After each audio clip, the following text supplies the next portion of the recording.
Imagine going through your entire life without ever really being awake, not just from sleep, but from the habits, distractions, and lies that keep you numb. You wake up, check your phone, go through the motions, and tell yourself, but deep down, you know something is missing.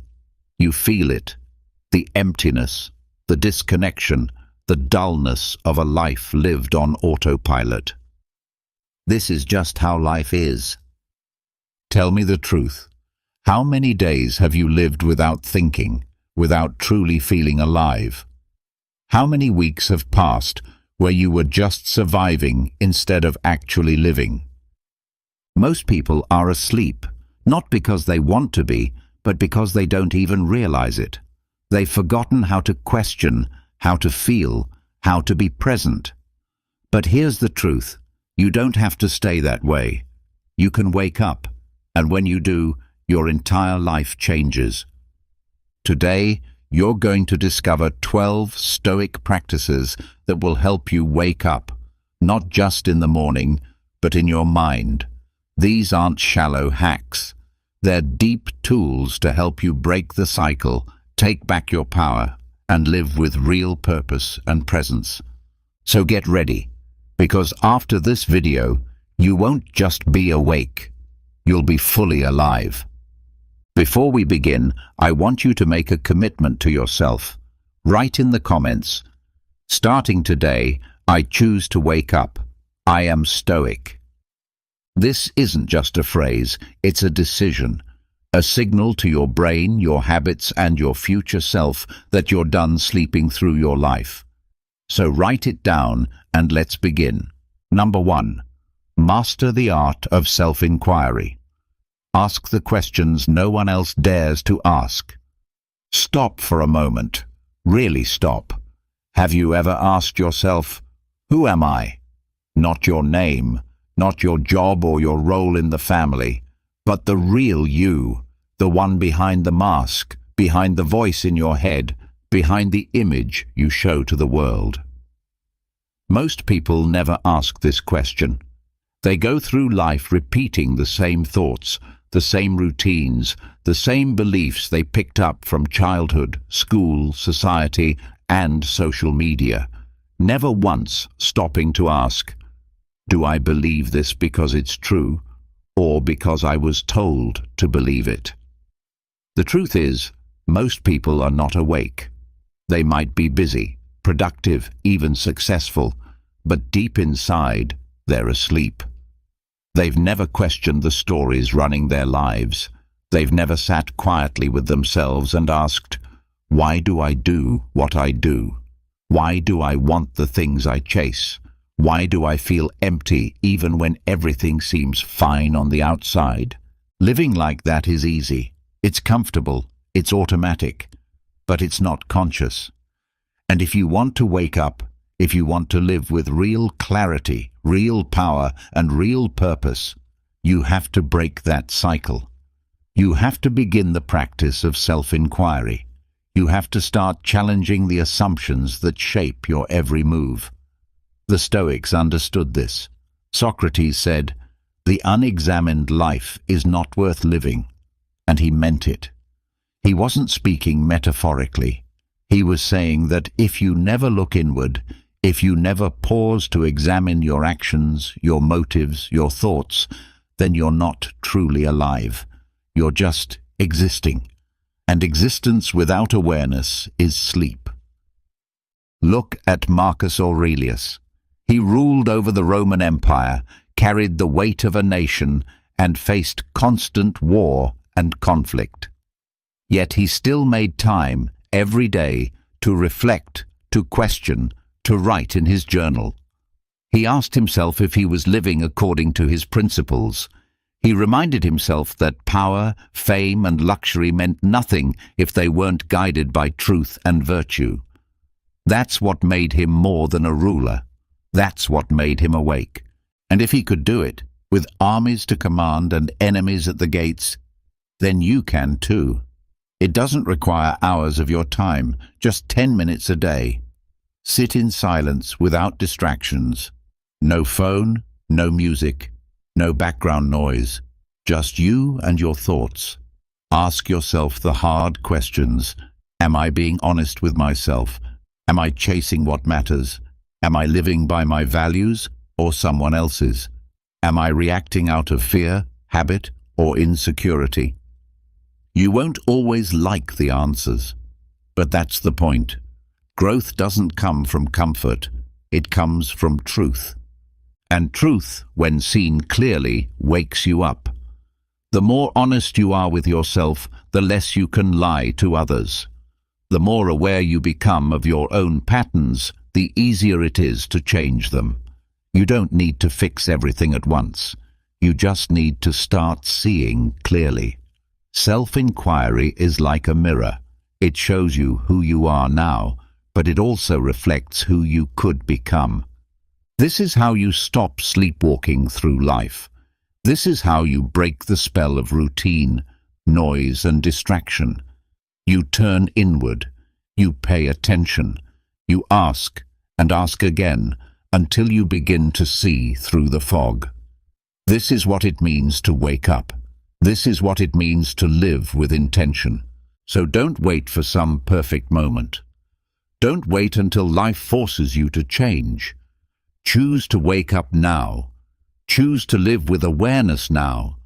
Start by writing down the thoughts that come up when you're alone. Start noticing your habits and questioning them. Start listening more to your inner voice than the noise of the world. Because when you practice self-inquiry, you're not just thinking, you're remembering who you really are. And once you remember that, you can't go back to sleep. Write this in the comments. Starting today, I will question everything.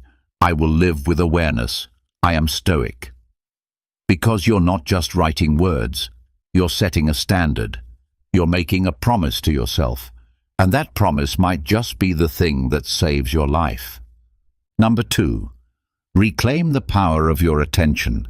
What you focus on is what you become. Let me ask you something. When was the last time you went an entire hour, just 1 hour, without checking your phone, switching between apps, clicking random tabs, or reacting to notifications? Think about it. Really think. Because if you can't remember, you're not alone. You're just like most people, living in a world where attention is no longer given, it's taken.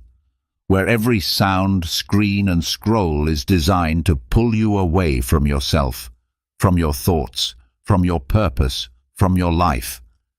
But here's the truth. Your attention is your most valuable possession, not your money, not your reputation, not even your time. Because time can pass whether you're aware or not. But attention, that's the part of you that chooses. It's the part of you that lives. And right now, it's being stolen. Every time you reach for your phone out of habit, every time you check notifications without thinking, every time you let your mind jump from one thing to the next without control, you are giving pieces of yourself away. Tiny, invisible cuts to your mental strength. And slowly, without even realizing it, your ability to be present, to think deeply, to feel clearly, to act deliberately, starts to die. The Stoics warned us about this. Seneca said, "People are frugal in guarding their personal property, but as soon as it comes to squandering time, they are most wasteful." But in today's world, it's no longer just time we're wasting, it's attention. Because time without attention is just emptiness. Hours can pass, and you won't even remember what you did with them. So how do you fix this? You reclaim it. You take your attention back, and you treat it like a sacred currency, because that's exactly what it is. The first step is to become aware of where your attention goes. Notice it. Track it. Sit down for a few minutes and ask yourself, what has been stealing my attention? Where does my mind go when I'm not watching? Who profits when I lose focus? You might be surprised at the answers. Because attention is not just stolen by obvious things like social media or entertainment. It's also hijacked by fear, by anxiety, by drama, by the constant need to be in the loop. It's taken by people who drain your energy, by thoughts that don't serve you, by worries you can't control. And the longer your attention is scattered, the weaker your inner self becomes. But once you start to notice it, you can change it. You can start training your attention the same way you train your body. You can build focus like a muscle. Begin small. Choose one task and give it your full attention. No multitasking, no switching, just presence. Eat your food without checking your phone. Walk without music in your ears. Listen to someone speak without thinking about what you'll say next. Just be there. It sounds simple, but it's rare, and that's what makes it powerful. Marcus Aurelius, in his meditations, constantly reminded himself to return to the present moment. He would say things like, "Nowhere you can go is more peaceful, more free of interruptions than your own soul." But how can your soul be peaceful if you never sit with it? If your attention is always outside, pulled in every direction, how can you ever return to your center? Here's the truth most people never realize. The quality of your life depends on the quality of your attention. Whatever you give energy to grows. Whatever you ignore fades. So ask yourself, what am I feeding with my attention today? Is it chaos or clarity, distraction or discipline? Because you get to choose. And once you begin to choose consciously, everything starts to shift. You stop reacting, you stop chasing, you stop drowning in the noise, and you begin to live with intention. So from now on, guard your attention like a warrior. Build boundaries around it. Create rituals to strengthen it. And when you feel it drifting, gently bring it back, again and again. That's the practice. Number 3, uninstall the cultural operating system. Question what the world installed in you. From the moment you were born, the world started programming you, not with wires and machines, but with ideas, expectations, labels, rules. Little by little, you were handed a script, how to act, what to believe, what to want, and even what to fear. And like most people, you followed it. Not because you're weak, but because you didn't know you had a choice. But let's be clear, what most people call normal is just the default setting. It's a cultural operating system, running quietly in the background of your life, guiding your decisions without you even realizing it. You were told what success looks like. Get good grades, get a job, get married, buy a house, retire someday. You were told what happiness is supposed to be. Comfort, status, possessions, likes. You were told what to value, external achievement, applause, approval. But who wrote those rules? Who decided those goals were the ones you should chase? You didn't. They were installed before you were old enough to say no. And now, without even realizing it, you're living someone else's idea of a life. That's not your fault. But staying asleep? That's your choice. The Stoics believed in freedom, but not the kind most people chase. Not freedom from work, not freedom from responsibility. They believed in freedom from illusion, freedom from false beliefs, freedom from unconscious control. And that kind of freedom only comes when you stop and question everything you've been taught to accept. Marcus Aurelius didn't rule the Roman Empire by following the crowd. He questioned the expectations placed on him. He stripped away status and titles in his mind. He reminded himself that he was just a man, breathing, thinking, preparing for death like everyone else. That kind of clarity only comes when you uninstall the lies the world teaches. So how do you do it? You start by pausing. You start by observing. Not just the world, but your own beliefs. Ask yourself, where did this belief come from? Is this goal even mine? Am I chasing this because it matters to me, or because I was told it should? What if I let this go? Who would I be without it?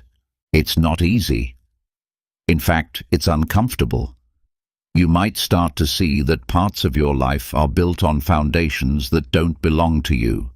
You might feel lost for a while. That's okay. Being lost is the beginning of being free. When you uninstall the cultural operating system, you create space. Space to choose again. Space to build your own values, your own philosophy, your own definition of meaning, success, and happiness. But it has to be conscious, because if you don't define these things for yourself, someone else will. And they'll profit from your confusion. They'll sell you products to fix a problem you don't actually have. They'll keep you chasing dreams that leave you feeling empty. They'll distract you from asking the questions that would wake you up. And you'll just keep running the program. But you're not here for that. You're here to wake up. You're here to live by a different code, one that comes from within, not from ads, trends, or outdated beliefs. So start the work. Begin identifying what was given to you without your consent. It could be a belief about money, about what it means to be a man or a woman, about religion, about success, about your worth, about what you should do with your life. Hold each belief up to the light and ask, is this true for me or just familiar? Then, piece by piece, uninstall it. This process isn't loud, it's quiet, it's not flashy, it's internal, but it's powerful, because every belief you let go of that doesn't belong to you frees you to become more of who you truly are. Number 4, practice existential honesty. Face the truths most people run from. Let's stop pretending. Life isn't as safe, predictable, or permanent as people make it out to be. You're going to die. Everyone you love is going to die. Nothing is promised, and you have no control over how or when the end will come. That's not meant to scare you. It's meant to wake you up. But most people don't want to be awake. They want to be comfortable. They want certainty. So instead of facing the truth, they drown it in noise. They scroll through social media, binge-watch shows, chase pleasures, argue about things that don't matter, just to avoid sitting still long enough to feel the weight of reality pressing in. But here's the thing. Avoidance is sleep. And sleep is the opposite of awareness. If you want to wake up, if you want to live like a Stoic, you have to stop running. You have to sit with the things that scare you. You have to practice something very few people ever do. Existential honesty. That means facing the truth about what it means to be human. That means looking at the mirror and admitting that this life, this body, this moment, none of it lasts forever. You could leave life today, tomorrow, next week. The people around you could be gone in an instant, and nothing, no money, no status, no amount of control, can stop that. Marcus Aurelius reminded himself of death daily. He didn't do it to feel depressed. He did it to feel alive. Because when you face the end, you start to see what really matters. All the little worries lose their power. All the shallow distractions fall away, and what's left is presence, clarity, purpose. But you can't fake this work.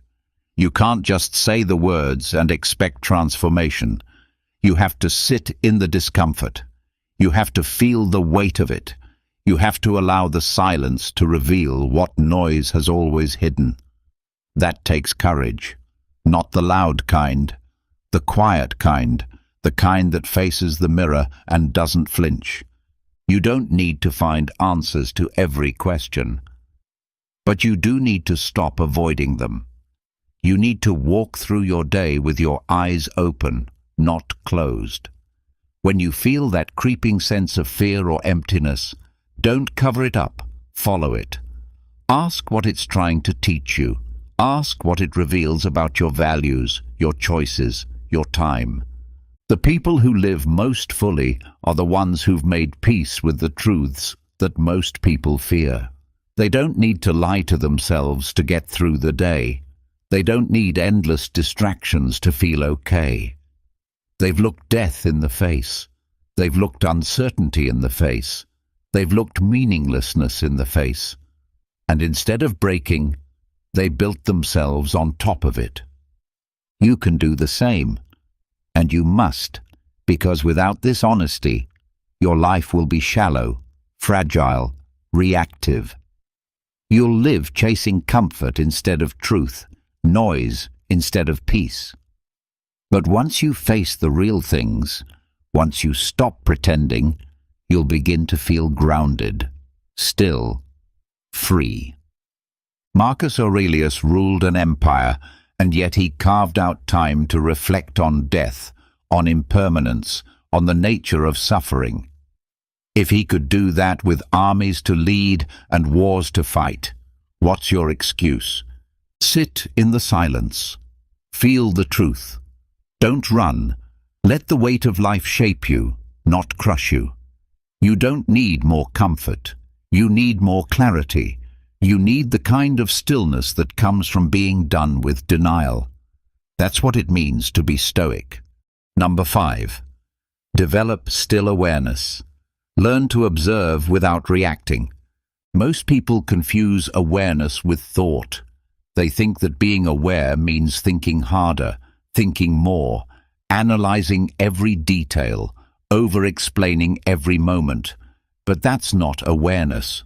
That's noise. That's the mind doing what it was trained to do. Interpret, compare, judge, narrate. Still awareness is different.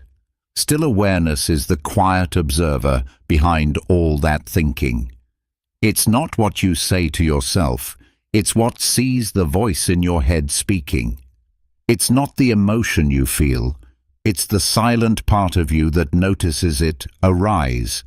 That's the space you need to train. Because until you find that space, you are a prisoner of your own mind. You wake up in the morning and thoughts already start firing. What do I need to do today? What if I fail? Why didn't I sleep better? What does that person think of me? Before you even step out of bed, your mind has taken over, and you assume that's normal. You assume that's you. But it's not. It's just the mind doing what it's always done. The Stoics knew how dangerous this could be. They understood that reacting to every thought or emotion without discipline leads to suffering. Marcus Aurelius wrote constantly about standing outside of yourself, watching your impressions, judging them slowly, refusing to be carried away by the first impulse. This wasn't just poetic wisdom, it was psychological training. And it's just as relevant now as it was then.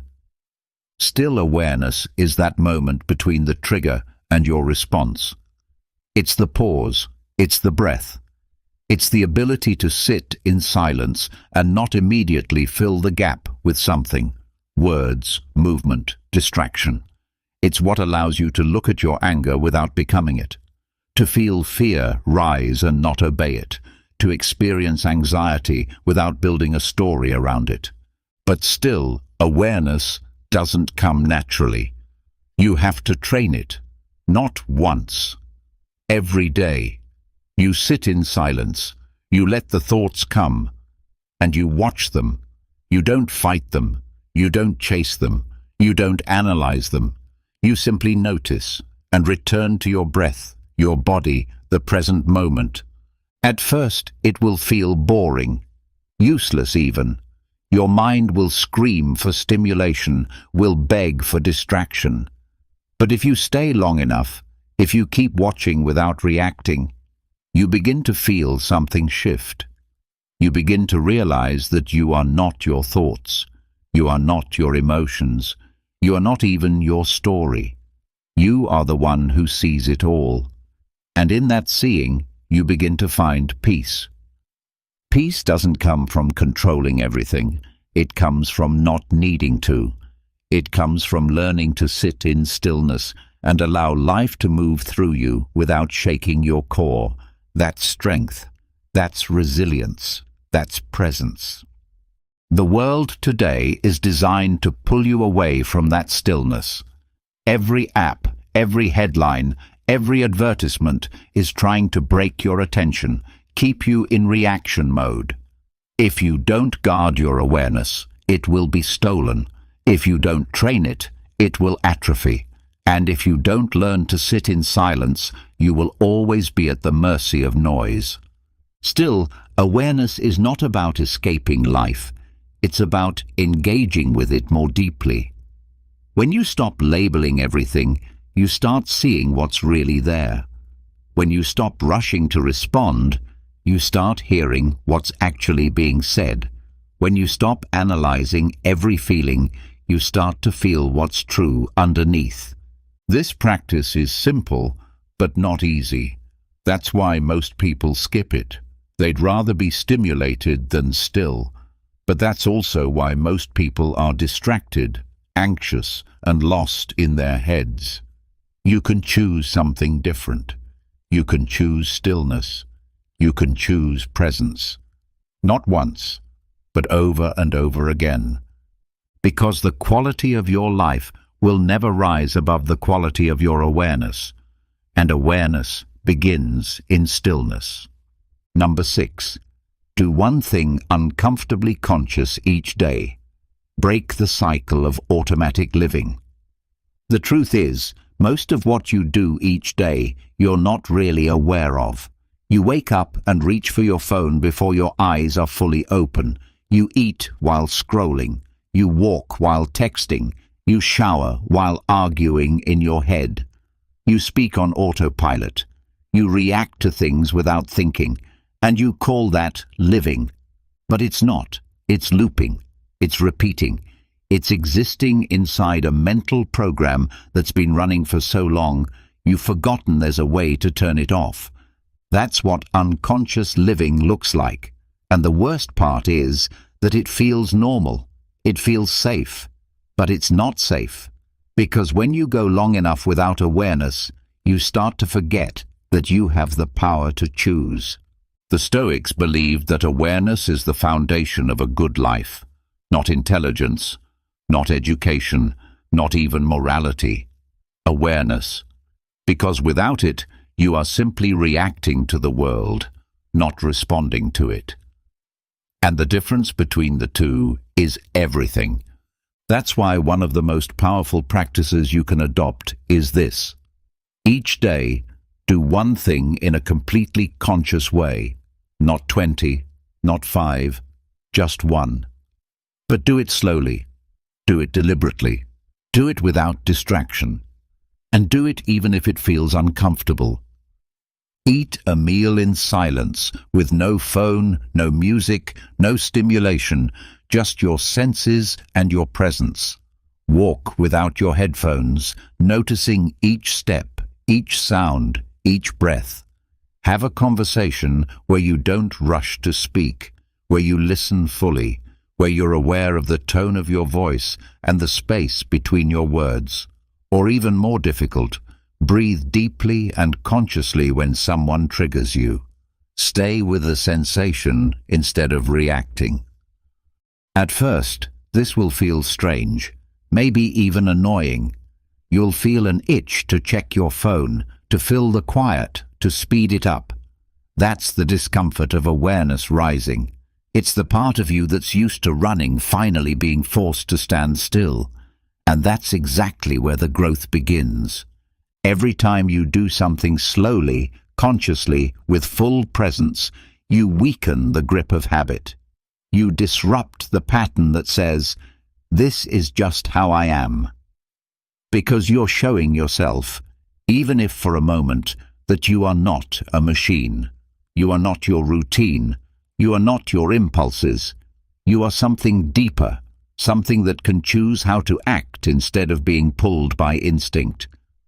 This practice might seem small, but it's not. It's everything. Because if you can be present while washing your hands, you can be present while making a hard decision. If you can be conscious while breathing through discomfort, you can be conscious in the middle of a difficult conversation. Presence is a skill, and like any skill, it must be practiced. The Stoics didn't separate philosophy from daily life. Their principles showed up in the way they walked, the way they spoke, the way they responded to challenges. They trained their awareness not just in study, but in action. You can do the same, and it starts with small, conscious moments repeated over time. So choose your moment, just one thing. It doesn't have to be dramatic. In fact, it shouldn't be.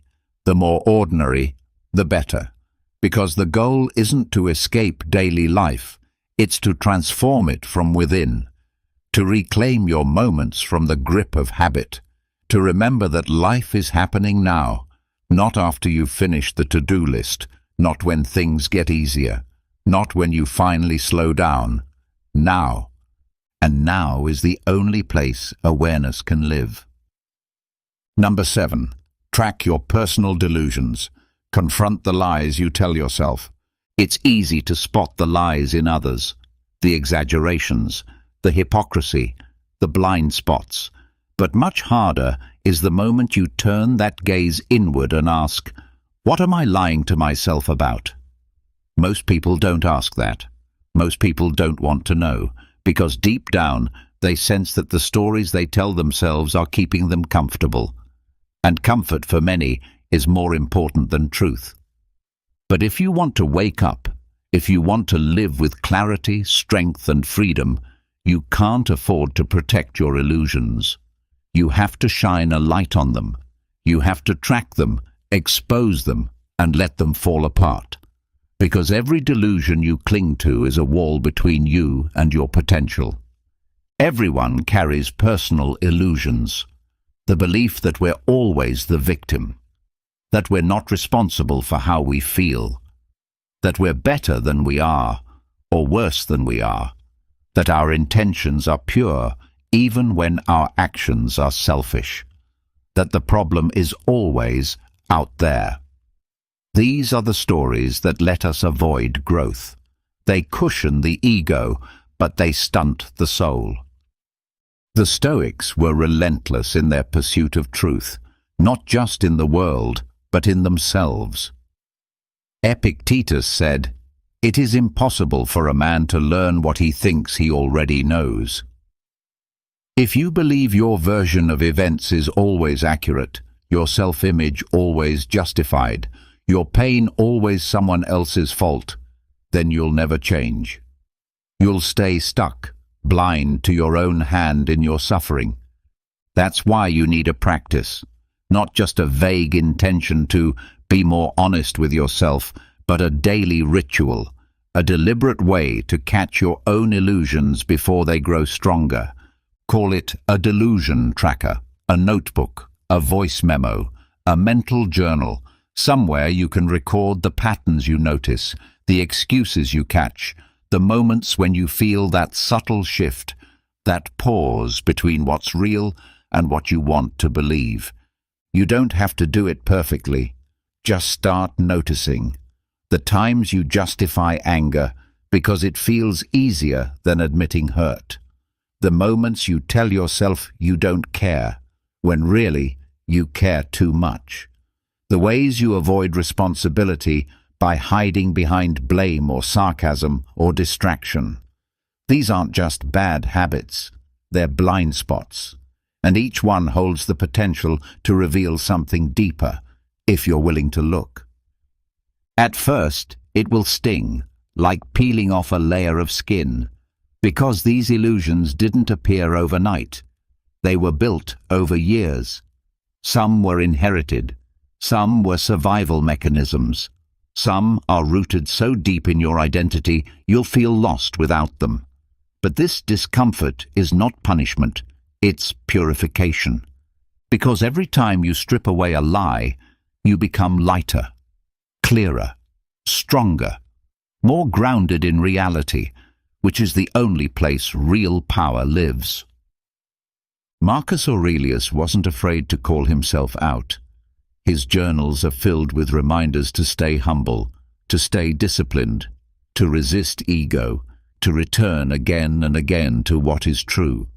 That's not weakness, that's strength. The kind of strength that doesn't need to perform or prove, it just is. Tracking your delusions is not self-hatred, it's self-respect. It's saying, I care enough about my life not to live in denial. I value truth more than image. I want to grow more than I want to feel good in the short term. And the more you practice it, the more natural it becomes. You'll start catching yourself in the moment.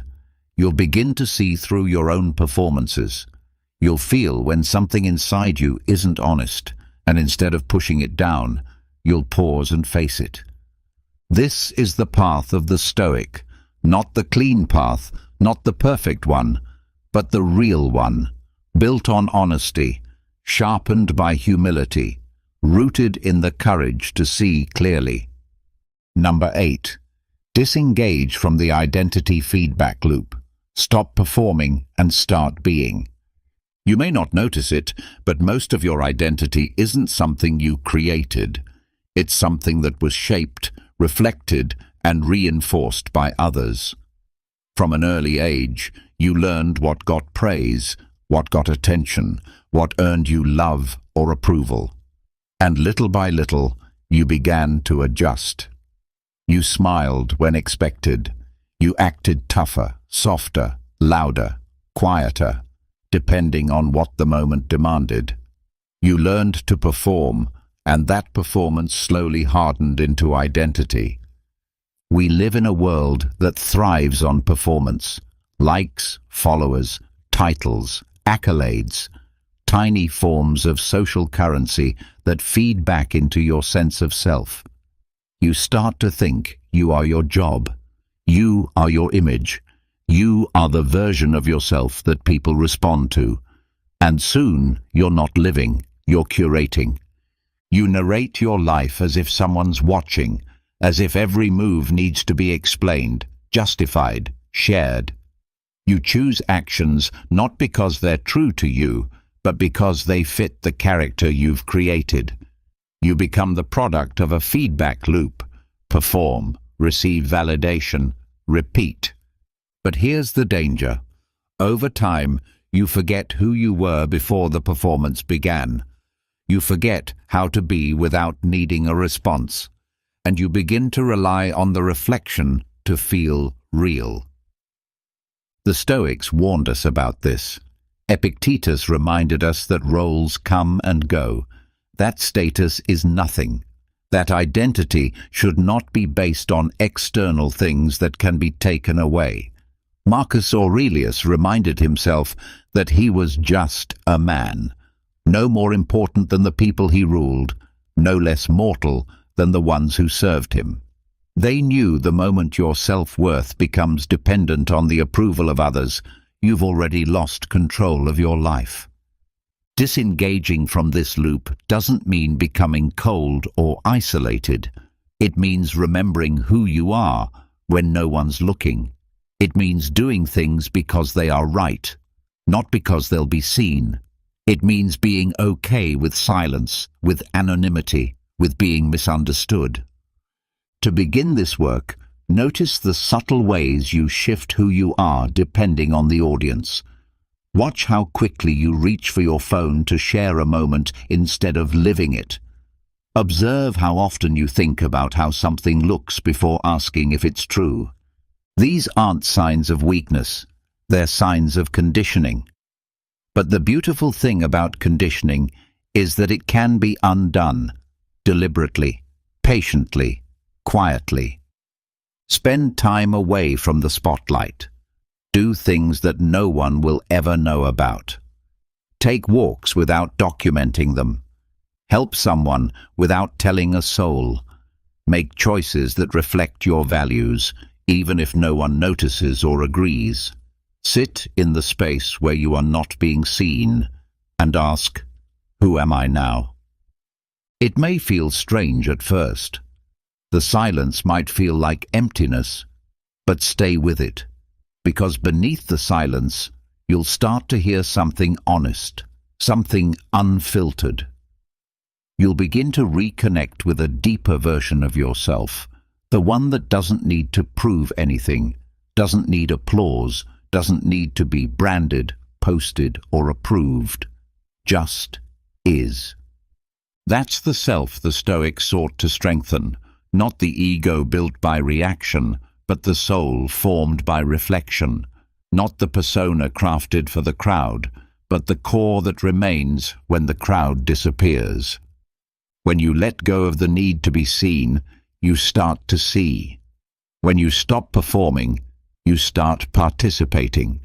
You begin to experience life directly, not as something to control or impress, but as something to feel fully, deeply, honestly. That's not detachment. That's freedom.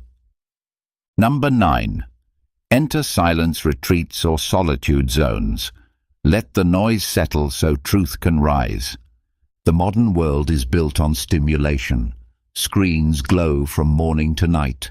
Notifications buzz without pause. Conversations, headlines, entertainment. It never stops. Everywhere you turn, something is asking for your attention. And without realizing it, you begin to live in reaction mode. You forget how to sit still. You forget how to be alone. And slowly you forget who you are without all the noise. Very few people today know themselves in silence. Fewer still have ever experienced what it feels like to be completely disconnected from the constant input of others. That's why solitude feels strange at first, why silence can even feel threatening, because when all the distractions are stripped away, what's left is the raw you, and that's where the real work begins. The Stoics embraced solitude, not as isolation, but as clarity. They knew that retreating from the world, even briefly, allowed them to return with deeper wisdom. Marcus Aurelius, Emperor of Rome, would write to himself in stolen moments of quiet, reflecting on the nature of his thoughts, his duties, his mortality. He ruled an empire, yet he made space for silence. He understood that the busier life becomes, the more essential it is to pause. Silence is not the absence of life, it is the presence of awareness. It's where the sediment of the mind begins to settle. When the surface stops being disturbed, the water clears, and only then do you see what lies beneath. Solitude gives you access to thoughts and truths that cannot surface in noise, not because they're hiding, but because they're buried, under stimulation, under performance, under the urgency of constant motion. When you finally step back, when you take even a short retreat from devices, voices, and screens, you start to notice what has been with you all along. Restlessness, grief, insight, gratitude. Questions you've been too busy to ask. Answers you've been too distracted to hear. You don't need to disappear for a month to feel this. You need space. You need intentional distance from the stream of consumption that never ends unless you step out of it. Find a day, a few hours, a morning walk where no one can reach you, a quiet room with no input, no phone, no music, just breath, just observation, just stillness. In those moments, you may feel discomfort rise, the urge to reach for stimulation, the fear of boredom, the resistance to sitting with yourself. But that resistance is the door. Go through it. On the other side is a deeper knowing, a calm that doesn't come from escaping the world, but from no longer needing it to define you. Solitude is not about disconnection from life. It's about reconnecting with your essence. In silence, you remember that you are more than your schedule, more than your roles, more than what the world asks of you. You return to what is simple, clear, honest. The Stoics weren't afraid to be alone because they had trained themselves to see solitude as a kind of sharpening. When you are alone, you can no longer hide behind distractions.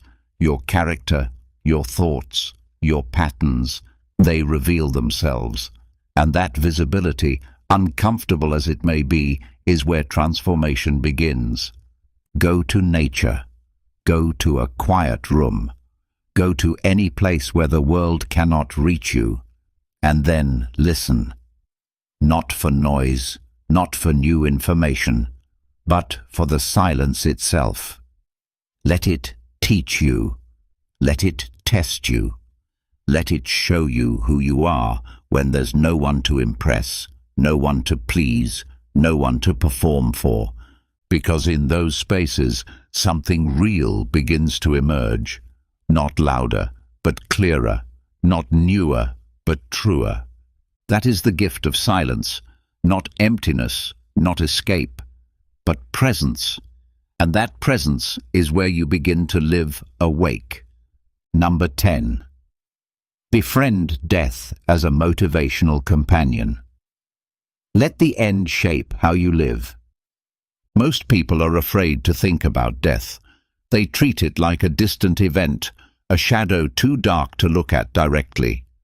They push it away, hide it behind busy schedules, behind small talk, behind dreams of tomorrow. They pretend they have time, even when every clock in the world is reminding them otherwise. But the truth is, death is not far away. It is not reserved for the old or the sick. It is not a problem to solve or a thing to escape. It is part of you.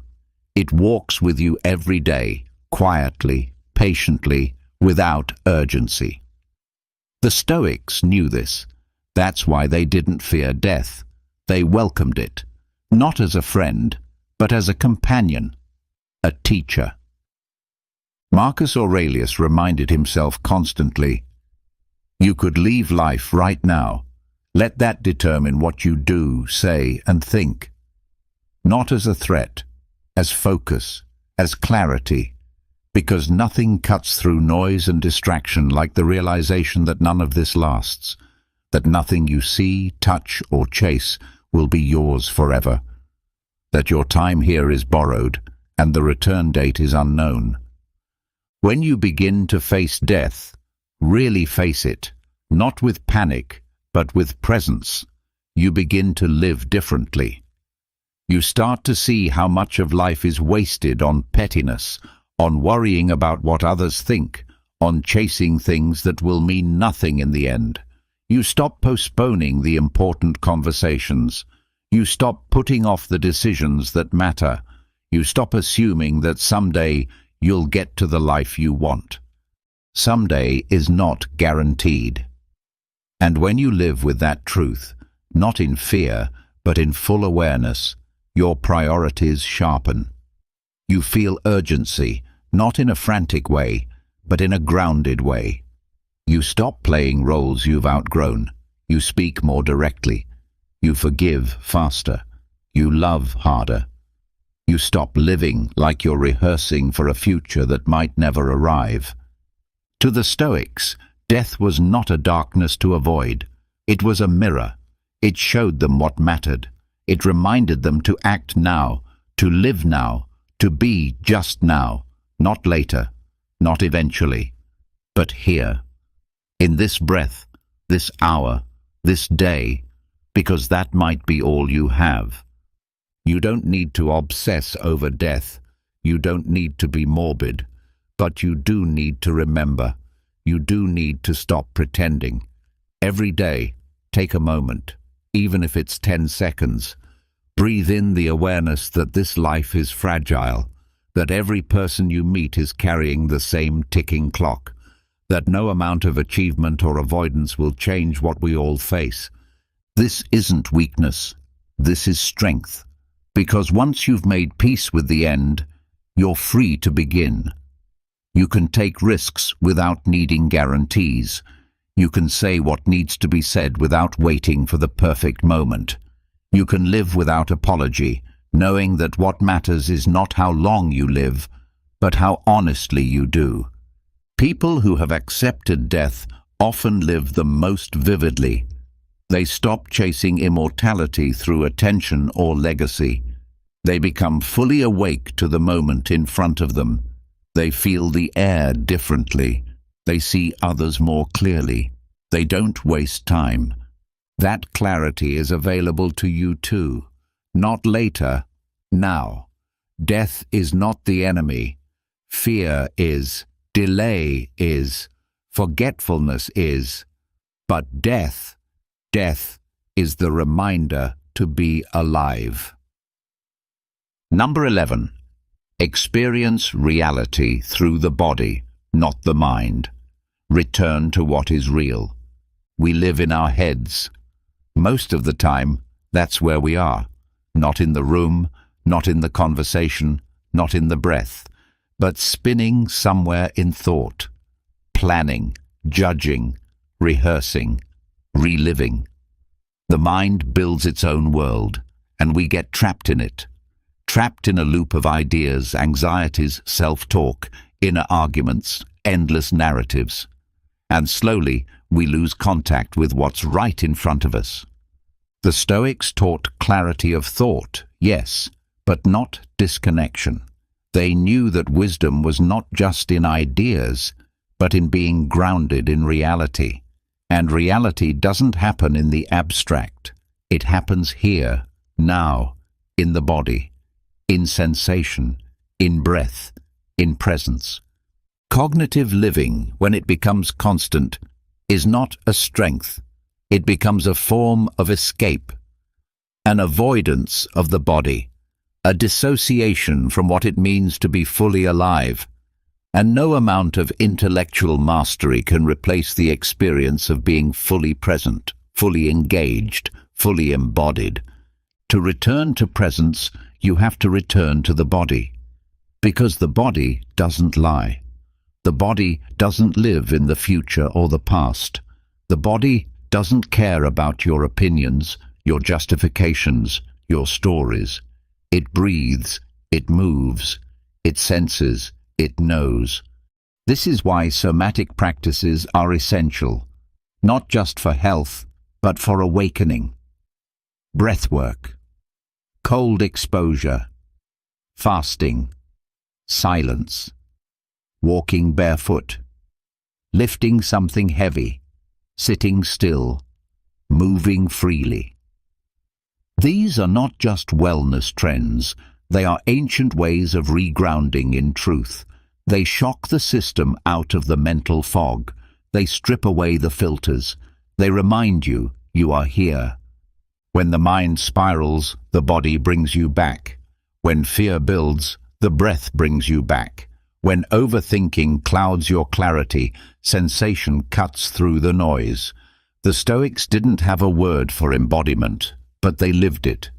They walked long distances. They practiced moderation in food and pleasure. They trained in hardship. They endured discomfort not for the sake of pain, but for the clarity that came from it.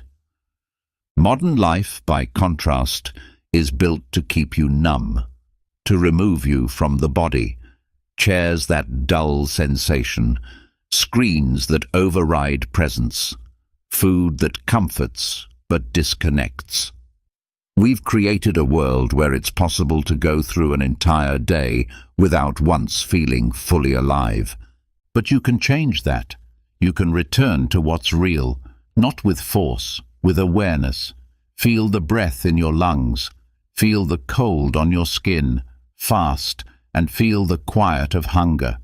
Walk in nature without needing to record it. Move your body not to burn calories, but to remember your own strength. Let yourself sweat. Let yourself shiver. Let yourself slow down. This is not about pushing the body to extremes. It's about listening to it again, about making space for it to speak. Because the body holds truths the mind forgets. It remembers what the mind resists. It carries trauma the mind hides, and it offers grounding when the mind tries to escape.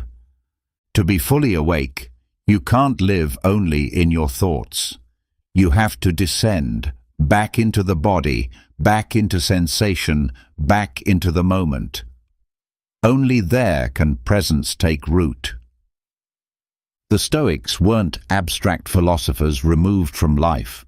They were warriors, rulers, citizens, teachers.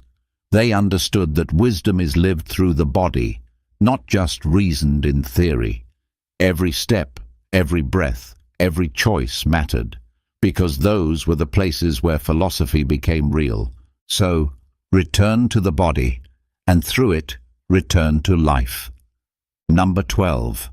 Align micro-choices with your deepest truth. Wakefulness lives in the small things. People often search for transformation in big moments. The breakthrough, the turning point, the dramatic decision that changes everything.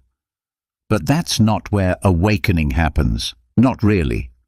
Awakening happens in the quiet, ordinary places, in the choices so small they're easy to overlook. What you say when you're irritated, how you treat the barista, the food you put in your body, the way you speak to yourself when no one's listening.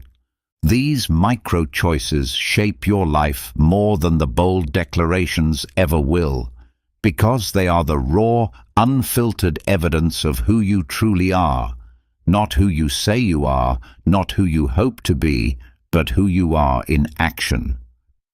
Most people live with a split inside them. They speak one way, but act another.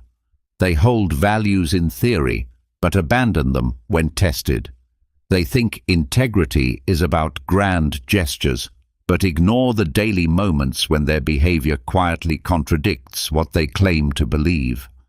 The Stoics had no patience for this kind of disconnection. To them, philosophy wasn't something you studied, it was something you practiced. Every decision, no matter how small, was a test of character.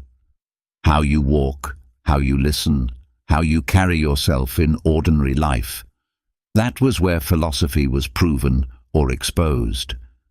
To live awake means to shrink the gap between your stated values and your lived behavior. It means to remember that every time you choose kindness when it's inconvenient, discipline when it's tiring, honesty when it's uncomfortable, you are aligning with your deepest truth. This isn't about perfection. It's about consistency. It's about making your external life a reflection of your internal clarity. And it's done quietly, moment by moment, with no audience, no applause. The world may never notice, but you will, and over time, your soul will grow quieter, steadier, more whole, because there's no longer a war between what you know and what you do. These moments are not exciting. They won't go viral, but they are sacred, because each time you act in alignment with truth, you affirm who you are. You reinforce the foundation. You take the abstract and make it real. The way you eat your meals, the way you hold a door open, the way you speak about someone who isn't in the room. These are the choices that build your character, layer by layer. And when pressure comes, when life shakes you, you won't need to fake strength. You'll already be standing on something solid, your own practice. Marcus Aurelius ruled an empire, but he spent his private mornings reminding himself to return to the basics, to stay kind, to control his tongue, to stay alert to vanity and ego. He understood that greatness is built not in flashes of power, but in steady alignment with principle. The way you do anything is the way you do everything. So, pay attention. Start to see your smallest decisions as spiritual practice. Choose as if the world depends on it, not because it does, but because you do. Because the difference between someone who is awake and someone who is asleep is not how loudly they speak their truth, but how quietly and consistently they live it. Most people go through life half awake, drifting through routines, trapped in noise, asleep to their choices. But not you, not anymore. You've just walked through 12 Stoic practices that don't ask for perfection or performance. They ask for presence. They ask you to wake up, not once, but every single day, to question yourself, to sit with silence, to feel discomfort, to breathe through fear, to step out of the role the world handed you and live from the truth you were born with. This is the real work, not glamorous, not easy, but deeply alive. Now ask yourself, which one of these practices struck you the hardest? Which one exposed something you've been avoiding? That's the one you start with. That's where your awakening begins. So let's make it real. Drop a comment and share the practice that woke you up the most. You're not just writing words, you're anchoring your intention. And if this journey stirred something in you, something that says, yes, this is the path, then don't let it end here. Subscribe to the channel so you never fall back asleep. Because this isn't the end. It's the alarm clock. Now it's up to you. Snooze or rise. Let's be honest. Your life is filled with things that no longer serve you. These things not only hinder your growth, but also drain your energy. But have you ever stopped to ask yourself why you continue to carry them? Sometimes, the most powerful act of rebellion isn't making a scene, but silently letting go of everything that weighs you down, whether it's toxic relationships or self-destructive habits. And no, you don't need to make a spectacle of it or wait for anyone's approval. In today's video, I'll guide you on how to adopt the principles of Stoic philosophy and apply them to eliminate what you can't control, freeing yourself from burdens that only hold you back. Life is too short to remain trapped by the expectations of others. I'll show you, step by step, how to let go of 10 things that are making your life chaotic, not only physically, but mentally as well. These things are destroying you faster than you realize, and once you eliminate them, you will feel a weight lifted from your soul. It'll leave you speechless. So, start today in silence, without any excuses. Ultimately, what you choose to leave behind will say more about who you are than anything you try to hold on to. Are you ready to truly start living? But before we dive in, let me share a story that will help you understand the wisdom behind this concept. In a remote village by the sea, there lived a young fisherman named Eleanor. She was renowned for her skill in navigating the most treacherous waters and her ability to catch fish even on the most difficult days. However, over the years, Elena had accumulated a large collection of broken nets and tools that she no longer used but kept out of sheer habit. Despite this, every time she set out to sea, her small boat was cluttered with objects that hindered her work. One day, as she was preparing for a long day on the ocean, a powerful storm hit. The waves battered her boat, and Eleanor realized that the excess of items she carried was making it difficult for her to maneuver. She fought the storm for hours, but felt that the real enemy wasn't just the waves, it was the unnecessary burden she had been carrying. In a moment of clarity, Eleanor made the difficult yet necessary decision to throw overboard what was no longer useful. She started with the broken nets, then discarded the old frayed ropes, and even let go of some personal items she had kept out of attachment, though they served her no purpose. With every item she cast into the sea, her boat became lighter, and she was able to navigate the storm more effectively. The waves continued to rage, but Eleanor no longer felt trapped by the weight of her past. Eventually, the storm subsided, and she was able to return to the harbour, exhausted but safe.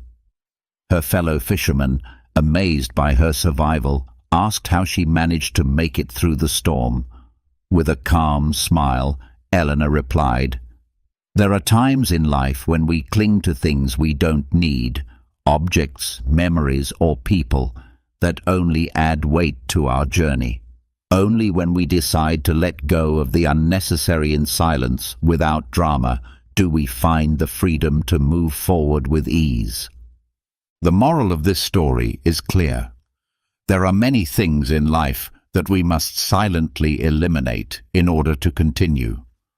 Often, the load we carry prevents us from navigating with ease. Only by letting go can we discover our true path. Before we dive into the first lesson, I encourage you to subscribe and turn on notifications so you won't miss out on future videos. Let's begin. Fear of what others think.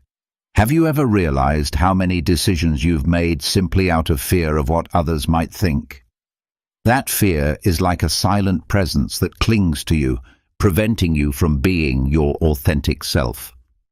It's as if you're living on a stage, constantly under the scrutiny of an audience that, in reality, is far too preoccupied with their own insecurities to pay attention to you. But still, you find yourself paralyzed by the fear of judgment.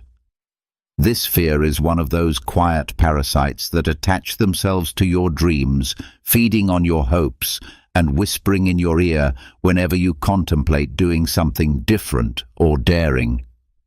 What will they think? It asks, and suddenly you shift your course, adapting your life to what you believe others want from you. It's ironic that we spend so much time worrying about the opinions of others, to the point that we stop living the life we truly desire. This fear pushes us to please people we don't even have close relationships with, as if our internal compass were malfunctioning. Instead of following the true direction of our hearts, we blindly follow society's expectations.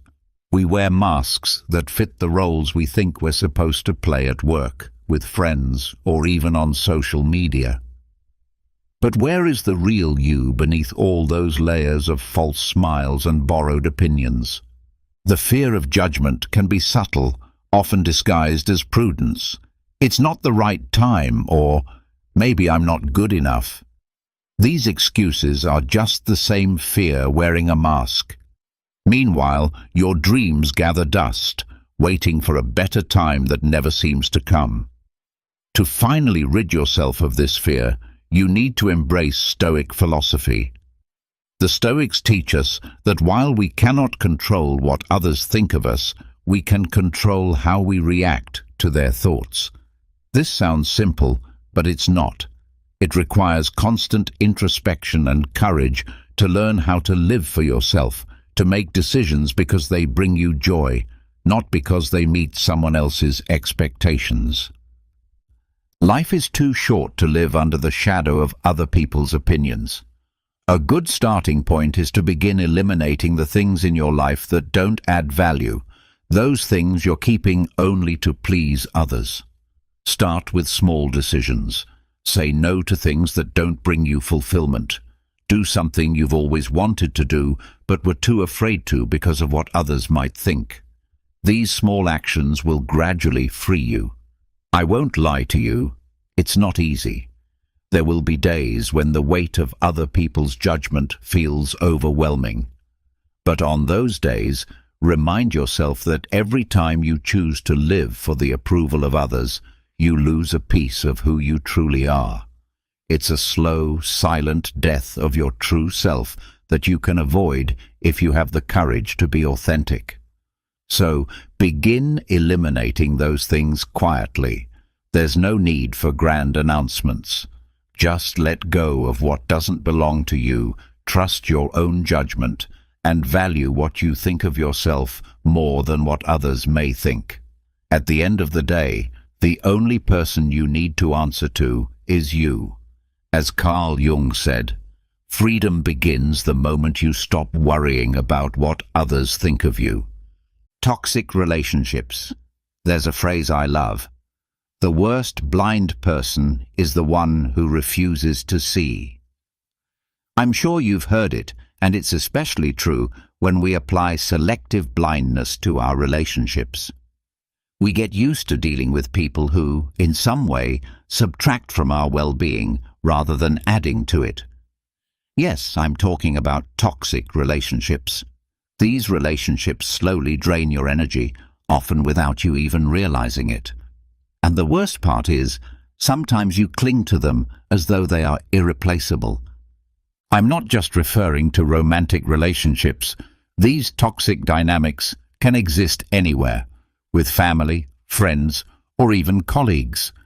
The strange thing is that no one forces you to maintain these relationships, yet you tolerate them in silence as if cutting ties would be a betrayal.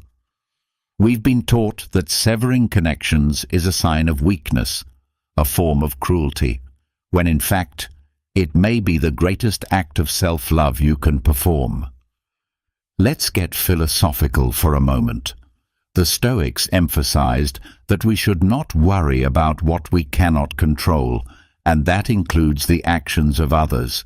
You can't control how others behave, but you can control whether or not you continue to keep them in your life. The real challenge is in doing it quietly. And don't misunderstand me. It's not about silent revenge or pretending to be superior. It's simply the conscious decision to stop nurturing a relationship that depletes you, doing so without fanfare. Think about it. There's no need for drama to eliminate something that no longer serves you. You don't need to announce to the world that you're purging people from your life. It's much like when you stop watering a plant that has stopped blooming. You do so calmly, knowing that it's no longer a part of your garden. The plant will continue its path, and so will you, and that's perfectly fine. It's not that these people are inherently bad, but their energy clashes with yours. And that's the key. Being aware of how you feel after spending time with them. Pay attention to your body, your emotions. If you notice that every interaction with someone feels like an emotional marathon, you might be involved in a toxic relationship. As painful as it may be to admit, once you recognize it, you can start the process of gently distancing yourself. Gradually reduce your interactions, stop initiating contact, and simply stop making yourself available. There's no need for grand gestures or confrontations. Just quietly shift your focus. It's incredibly liberating, not because you're turning your back on the world, but because you're putting your well-being first. Self-love doesn't always mean saying no out loud. Sometimes it's about quietly saying enough. Identifying these relationships is simple. If every time you see a message from them, you feel a knot in your stomach, if spending time with them leaves you more drained than a week of hard work, or if you find that you're always the one giving and never receiving, then you have your answer. Once you realize this, it's time to eliminate the relationship without drama. You don't need unnecessary explanations or confrontations. Just move forward. This isn't about being cruel. It's about respecting yourself enough not to allow these people to continue draining your energy. That energy could be better spent on people or activities that truly nourish you. In the end, it's about being honest with yourself and putting your well-being above any guilt or fear of hurting others. Understand this clearly. Some people are like the wind. You can feel them, but you can't hold on to them. The best thing to do is let them go. Now, Let's talk about destructive habits. You've probably caught yourself doing things that, when you really think about it, you know aren't doing you any good. These habits might seem insignificant at first, but over time, they gradually erode your mental or physical peace. I've fallen into that trap more times than I'd care to admit. It's the small, self-destructive habits that often go unnoticed, like a constant drip of water wearing down a rock. What if those small habits are the rocks in our lives? How do we eliminate them without creating a big spectacle? The first step is recognizing them. That's the tricky part. It's easy to point out what bothers us in others, but when it comes to our own behaviors, it's different. For example, how many times have you woken up, grabbed your phone without even thinking, only to find yourself mindlessly scrolling for 20 minutes? It's a harmless habit, but it sets the tone for your day. That's just one example. There's the extra cup of coffee you didn't need, the conversation you shouldn't have had, or the series you keep watching even though it's not adding anything to your life. These little things accumulate, and over time, they can create a bigger problem. Eliminating these habits isn't easy. How many times have you promised yourself that you'd quit something only to end up doing it again? You might say, "Tomorrow, I'll do better," but when tomorrow comes, it's just another day of excuses. This is where Stoic philosophy can help. The Stoics, those ancient philosophers, taught that true change doesn't happen overnight. It happens in small, quiet steps. You don't need to announce to the world that you're going to change, and you don't need to make a big gesture. Just start by observing. The key is awareness. When you catch yourself reaching for your phone for no reason, stop. It's not necessary to throw it out the window, though that might feel cathartic.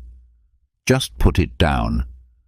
When you realize you're on your third cup of coffee and you don't really need it, ask yourself why you're drinking it. If it's just habit, set the cup down. Sometimes the key to eliminating self-destructive habits is simply stopping at the right moment, without drama or monumental changes. It's about consistency, quietly making small shifts. If you don't see immediate progress, don't get discouraged. Just like when you plant a seed and forget about it, one day you'll look back and realize that growth has happened, quietly and without fanfare. Small efforts, over time, lead to big victories. So, when you recognize a habit that's taking away more than it's giving, eliminate it quietly. You don't need to announce it or make a scene. Just let it go, step by step, drop by drop. As the Stoic philosopher Epictetus said, "True change doesn't make noise, it just happens." Next, there's the desire to control everything. Have you ever felt like if you don't have complete control over everything around you, the world will fall apart? I completely understand. We like to believe that if we plan everything down to the last detail, life will operate like a perfectly oiled machine, but that's an illusion. The more we try to control everything, the more unbalanced we become. So, how are you doing with that desire for control? The truth is, it's a mental trap. It's a mirage that we build brick by brick every time we believe that if we try hard enough, we can make everything turn out exactly how we want. The universe doesn't work that way, and Stoic philosophy teaches us that the key is not in controlling the uncontrollable, but in letting go of what's unnecessary and focusing on what is truly within our control. Think about it. We try to control time, the opinions of others, the reactions we receive, and even the outcomes of things. But that's like trying to stop the tide with your hands. Nonsense. Yet, we do it all the time. And the more we try, the more frustrated we become when things don't turn out as expected. Imagine carrying a backpack, and every time you try to control something you can't, you add a stone to it. At first, it doesn't feel too heavy, but over time the weight becomes unbearable. Wouldn't it be better to let go of those stones and make room for what truly matters? Focus on what you can control, your emotions, your actions. Everything else? Let it go. For a long time, I was obsessed with trying to anticipate every possible outcome, especially when it came to meetings or social events. I'd worry about every possible question or how an outing would go. It was exhausting, and of course, most of the things I worried about never happened.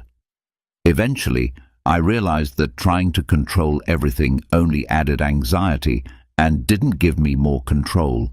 Little by little, I started letting go, trusting the process more. And you know what? Things still happened, sometimes good, sometimes not. But I felt lighter because I wasn't carrying that unnecessary weight anymore. Learning to trust life isn't about being passive.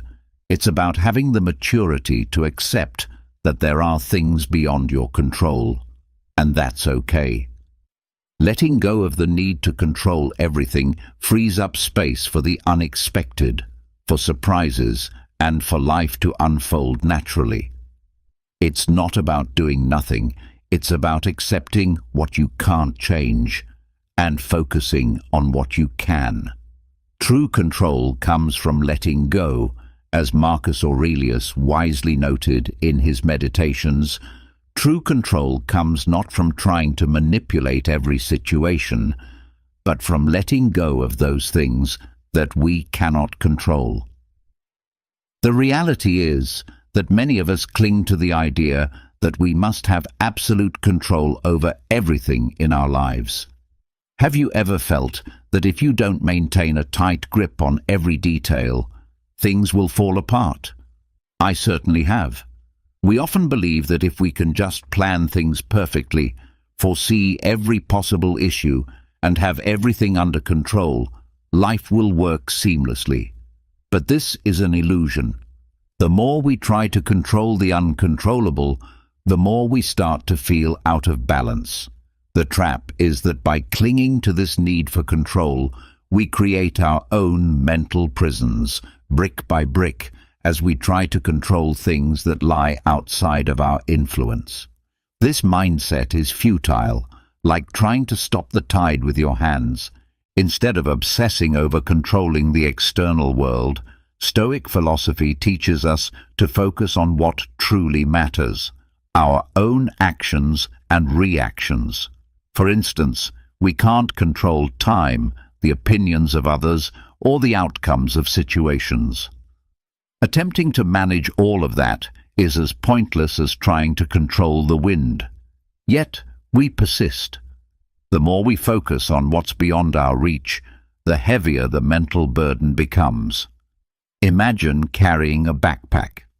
Every time we try to control something we cannot, we add another stone to the bag. Initially, it might not feel heavy, but over time, the weight becomes unbearable. Wouldn't it be easier to just let go of those stones? Once we begin releasing the need for control, life feels lighter and more manageable.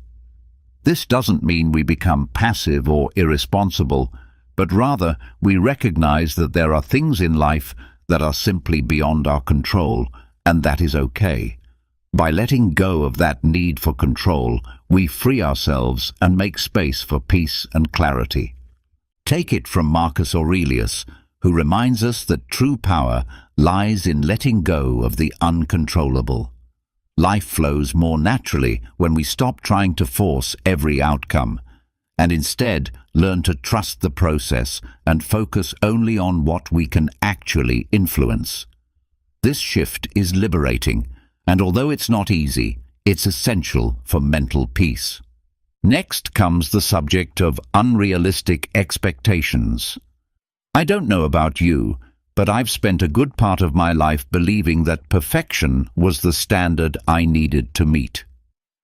No one explicitly told me this, but it was implied in the way others praised certain achievements, in the subtle yet constant comparisons made in everyday life, and in the societal pressures to do it all. Over time, I began to believe that if I met these expectations, I would find success and fulfillment. But in reality, these ideals are far from the truth. Striving to meet unrealistic expectations is like trying to fill a bottomless pit with a leaky bucket. It's an exhausting, futile endeavor. The more you try, the more you end up with frustration. What's worse is that many of these expectations aren't even ours to begin with. They're imposed upon us by family, friends, society, and sometimes even by our own inner dialogue. We take them on because, in our pursuit of self-improvement, we feel pressured to fulfill them. Here's an exercise I'd like to offer. Think of a time when you felt disappointed about not accomplishing something that, deep down, you didn't even care about. How many of your goals are driven by expectations that aren't even truly yours? Many times we set ourselves up with such high standards that when we fall short, we feel worthless. If we're not the best at our jobs, the perfect partner, or the model friend, we end up feeling inadequate. Stoic philosophy provides a refreshing perspective. The Stoics taught that we can't control how others perceive us, nor can we guarantee that the world will align with our wishes, but we can control how we respond to it. The key to relieving the pressure of unrealistic expectations is to lower them.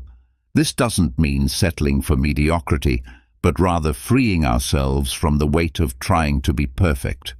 We no longer need to be bound by the pressure of meeting impossible standards. We simply need to exist and keep moving forward.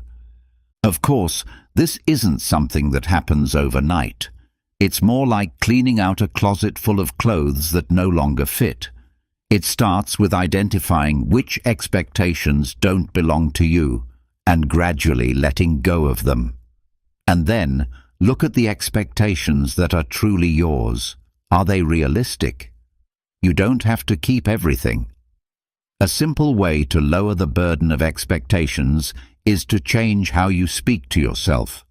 For instance, instead of saying, "I must do everything perfectly," you can try telling yourself, "I will do my best with what I have now." This small shift is incredibly freeing, as it allows room for mistakes and improvement without the constant stress of perfection. Another effective way to reduce external pressures is by not sharing your plans with everyone. The fewer people know about what you're working on, the fewer expectations they will place on you.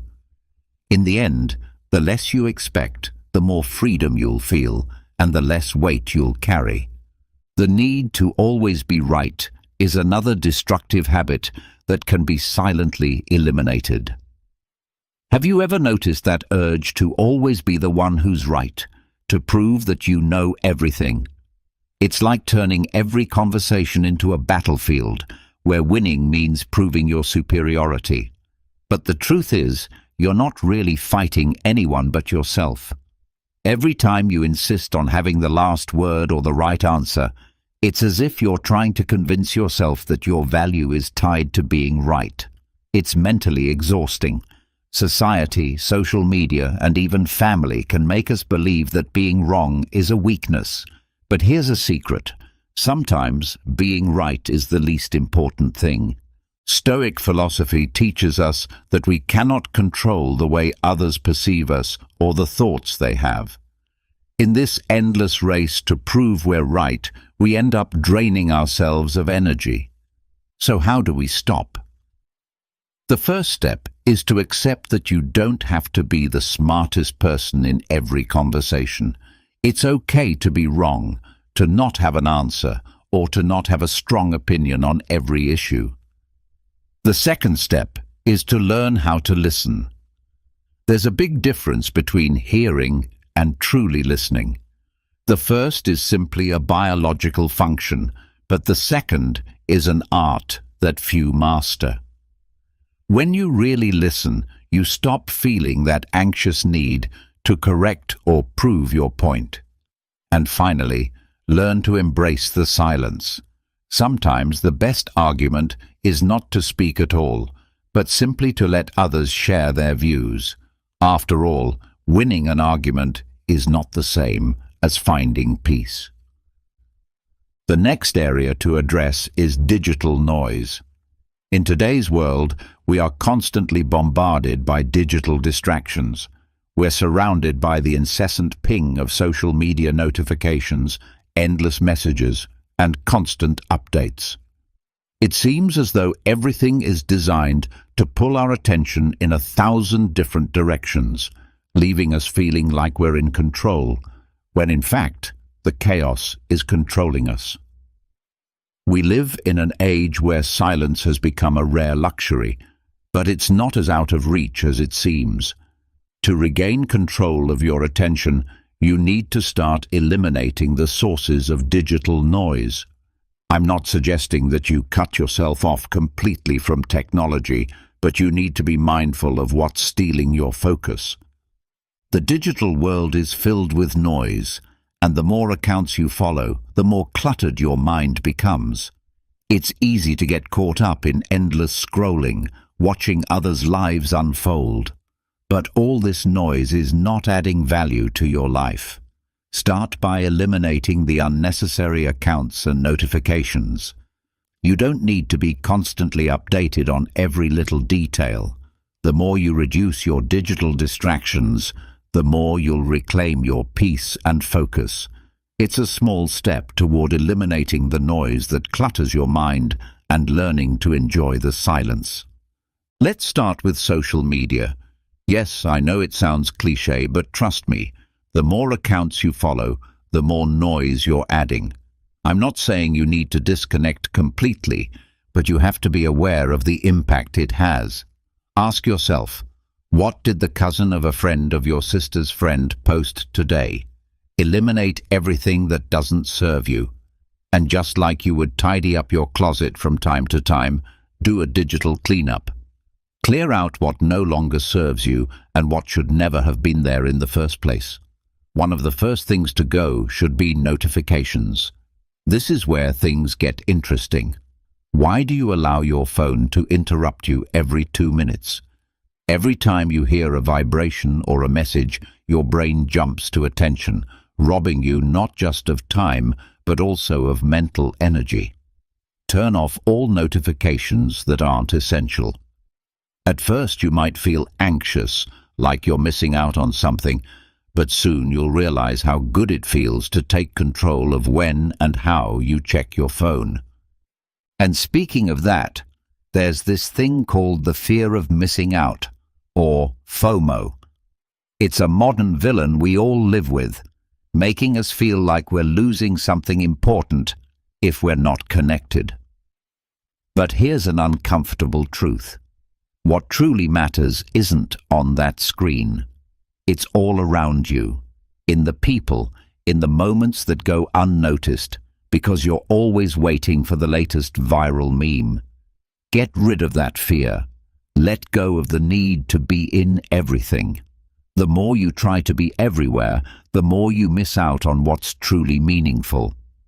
Once you get rid of the unnecessary noise, something magical happens. You start to hear what really matters. Digital silence becomes the first step toward reconnecting with yourself, your true priorities, and your ideas. This is where Stoic philosophy becomes relevant. You can't control everything that happens around you, but you can control how you respond to it. Believe me, once you remove the digital noise, everything else becomes clearer. So, my advice is this: choose silence, not as the absence of noise, but as the conscious presence of what you truly want in your life. In the end, that's the true luxury of our time. As Gandhi once said, peace doesn't come when the noise is turned off, but when you decide to listen to yourself. Now, let's talk about negative thoughts. Have you ever noticed how these negative thoughts sneak in without much fanfare, almost unnoticed, only to end up taking control of everything you do? They're like those neighbors who show up without warning and just never leave. The worst part is that you often let them in, not because you want to, but because they convince you that their presence is an inevitable part of your daily routine. But what if I told you that you could change the lock and kick them out? Let's be clear. These thoughts are nothing more than destructive patterns that end up shaping your actions in the worst possible way. How often have you found yourself thinking that everything is going wrong or that you'll never succeed? And of course, when you repeat those thoughts over and over, you start to believe them. What you believe, you begin to act on. It's like planting a poisonous tree and then wondering why its fruit isn't edible. The curious thing is that these negative thoughts are not necessarily reality. They only feel as real as the ground beneath your feet. This is where Stoic philosophy steps in with its brutal simplicity. You can't always control what happens to you, but you can control how you respond to it. It may sound simple, but it's something most of us forget. Those mental patterns can dictate your emotions and actions when the real freedom lies in taking control of your responses. Of course, it's not something that changes overnight. The first key is silence. Yes, you read that right. Silently eliminate the thoughts you don't need. You don't need to put on a show to remove them. It's simply about recognizing when a negative thought appears, identifying it, and moving on without feeding it. The more attention you give it, the more power you give it. It's like a fly in the room. If you obsess over catching it, you're just making it worse. Why not just ignore it until it eventually tires itself out? Another powerful technique is to question these thoughts every time they assault you. Ask yourself, is this really true? Is everything really going wrong for me? Or is this just an exaggerated perception? Often you'll realize that these thoughts are inflated and don't have a real basis. And if they do have some truth, at least you can start thinking about solutions instead of wallowing in the problem. Lastly, there's detachment. I'm not suggesting you become a monk on top of a mountain, but you do need to start taking emotional distance from the thoughts you think are yours. They're not you, and just because something passes through your mind doesn't mean it should stay there. With practice, you'll begin to see these thoughts as what they really are: simple passing clouds in a sky that is always there, firm and unshaken. Negative thoughts are those little things you should eliminate quietly from your life. No need for a big fuss, just a change of focus, patience, and internal questioning. At the end of the day, what you think shapes what you do, and what you do defines who you are. As Brian Tracy said, thoughts are not facts, but if you believe them, they become your reality. Next, let's address physical and mental disorder. There are days when you wake up and feel like the world is weighing a bit more than usual. You look around and you realize it's not just a feeling. It's that your space is cluttered. Objects, papers, clothes thrown on the chair. It's a mess. And somehow it feels like your mind is just as disordered. I don't know if this happens to you, but when my surroundings are chaotic, I feel like my mind follows suit. Physical and mental disorder are more connected than we realize. There's something deeply unsettling about disorder in your space. It directly affects your mental clarity. The Stoics, for instance, spoke about focusing on the essentials and eliminating the superfluous. Disorder is the opposite of that. It's all the unnecessary distractions that drive you crazy. The accumulation of things doesn't just take up physical space. It consumes your energy. All that clutter, every item out of place, every paper strewn about, adds mental noise. It fills your mind with little pending tasks and worries you didn't even know you had. You know that feeling of wanting to organize something but not knowing where to start? That's the trick. Don't try to do it all at once. Just silently eliminate what's no longer useful. The first step is simple. Observe. Look around you and ask yourself, do I really need all of this? If you haven't used something in a long time, chances are you don't need it anymore. But it's not just about physical stuff. Mental clutter works the same way. We accumulate thoughts, worries, and emotions like someone hoarding broken objects, thinking they might be useful one day. But the truth is, keeping all that only weighs us down. So what should you do?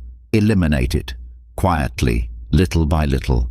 You don't need to make a big show of it. You don't need to explain yourself to anyone. Just let it go. This applies to both physical and mental clutter. Sometimes silence is an act of rebellion in a world that is constantly noisy. If there are people in your life who bring discomfort, if there are projects that no longer motivate you or thoughts that only drain you, get rid of them, without drama, without explanations. Just let them go. Remember, the state of your external environment often reflects your inner state. So, if you start bringing a little more clarity to your surroundings, you'll begin to notice how that clarity also makes its way into your mind. It's not magic, it's a process. Just like when you clean out a drawer and suddenly feel lighter. Each thing you put in its place is one less worry. Every item you get rid of brings you one step closer to a lighter, clearer life. The Stoics didn't complicate things with unnecessary distractions. They understood that the key is to focus on the important stuff, what really deserves your attention, and to let everything else go. And that's how we should live too. In a world full of physical and mental disorder, it can feel like walking through a maze with no way out. But when you begin getting rid of what you don't need, you'll realize that the way out was always there. You just couldn't see it because of all the extra baggage. If you want peace of mind, start by organizing what's around you. Do it slowly, without rushing or making noise. Just eliminate quietly and consistently. Your mind will thank you. As Nelson Mandela once said, when the noise is silenced, the essential can be heard more clearly. Finally, let's talk about unnecessary comparisons. Why do you constantly compare yourself to others? I'm sure you've done it, and let's be honest, we all do it. But do you really think it's helpful? It's like racing in a competition where the other competitors aren't even in the race. Comparing yourself to others often feels like you're competing in a race where the other participants aren't even aware they're in it. And worse, they probably don't care about it at all.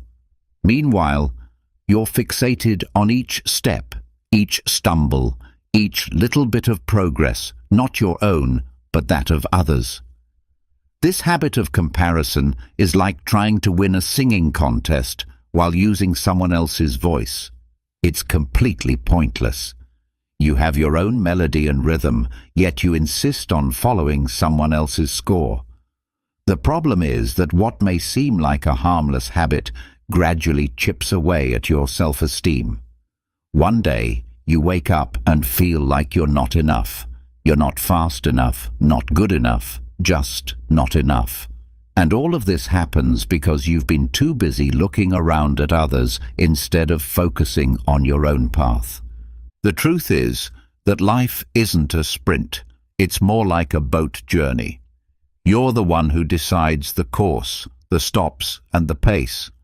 But if you're too focused on the boats passing you by, the only thing you're accomplishing is steering your own boat off course. What's interesting is that while you're watching the other boats, the people on those boats are probably doing the exact same thing, watching yours. That's how absurd the act of comparison really is.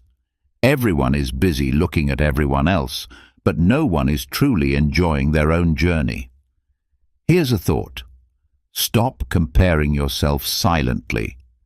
Do it the same way you'd get rid of an old t-shirt you no longer wear. No one needs to know, but you'll notice the change. Comparing yourself to others is not only pointless, it's a betrayal of who you are. It's like telling yourself that you're not good enough, that you need to be someone else in order to matter. But when you think about it, that way of thinking makes no sense. The Stoics understood this well. The only person you should compare yourself to is the person you were yesterday. So, when that little voice inside your head starts making comparisons, don't just stay silent. That won't help. It will only make the voice louder. Instead, listen to it, but question its logic. Why are you comparing yourself to that particular person? What makes you feel inferior? And here's where it gets important. Remember everything you've achieved on your own journey. Take a moment to reflect on your own progress, even the small steps forward. You'd be surprised how easily we forget our achievements when we're constantly looking at what others are doing. Another effective strategy is to practice gratitude. I know it may sound cliché, but I assure you it's powerful. Be thankful for what you have, for what you've achieved, for who you are. When you focus on what you already have, rather than what you lack or what others possess, something shifts. Suddenly, the weight of comparison begins to fade, and you start to see that the only path that truly matters is your own. In the end, life is too short to waste time competing in a race that isn't even real. Comparing yourself only distracts you from what truly matters. Living your life according to your own pace and on your own terms. And believe me, once you start doing that, you'll realize how freeing it is. I want to leave you with a reflection that helped me immensely in my toughest moments. My friend once told me that when you stop seeing yourself through the eyes of others, you discover who you truly are. If you've made it this far, leave a comment. In silence, you will find your answer. I'd love to hear about your success stories. Don't forget to subscribe, turn on notifications, and comment so that YouTube can recognize that these videos are valuable to people like you. Your support motivates us to keep creating similar content in the future. I also suggest you check out the last 2 videos we recommended. Thank you so much for your time and support. See you soon in our next adventure. Have you ever felt invisible or unappreciated by your own children? Have you ever had the painful realization that despite everything you've done for them, they treat you as though you mean nothing? If you've ever felt that way, you are not alone. It's one of the most heartbreaking experiences any parent can go through. But today, I want to share something that might bring you hope, because not all is lost.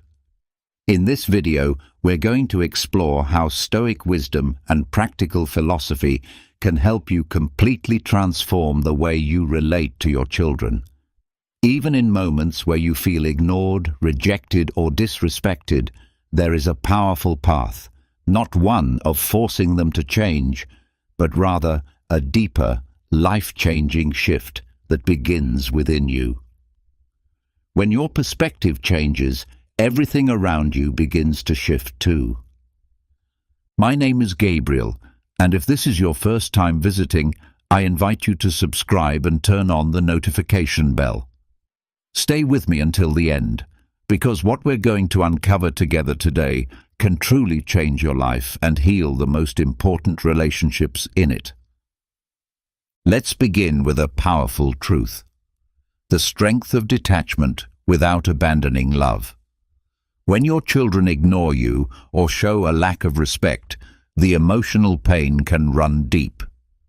That painful distance where there was once closeness can bring up sadness, frustration, and even resentment. But this is where the Stoic idea of detachment can become your lifeline. Not detachment from love itself, but from the expectations and emotional weight we tie to how others respond to our love. True Stoic detachment doesn't ask you to stop loving or to cut emotional ties with your children. It invites you to love fully, without depending on how they behave or whether they reciprocate. One of the most profound teachings in Stoicism is the realization that we do not have control over the actions of others. We only have control over how we respond to them. Epictetus captured it perfectly. It's not the events themselves that disturb us, but the judgments we place upon them. Your children may act in ways that wound you, but you still hold the power to define what that behavior means to you, and more importantly, how you choose to respond to it emotionally. Detachment, then, is not about becoming cold or emotionally distant. It's not a rejection of your relationship with your children. It's about liberating yourself from the suffering caused by their behavior. It's about understanding that their actions do not determine your worth or define who you are as a parent.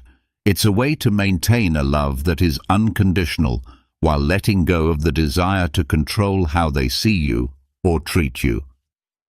Here's a perspective I want to offer you. Imagine that your love is like the sun.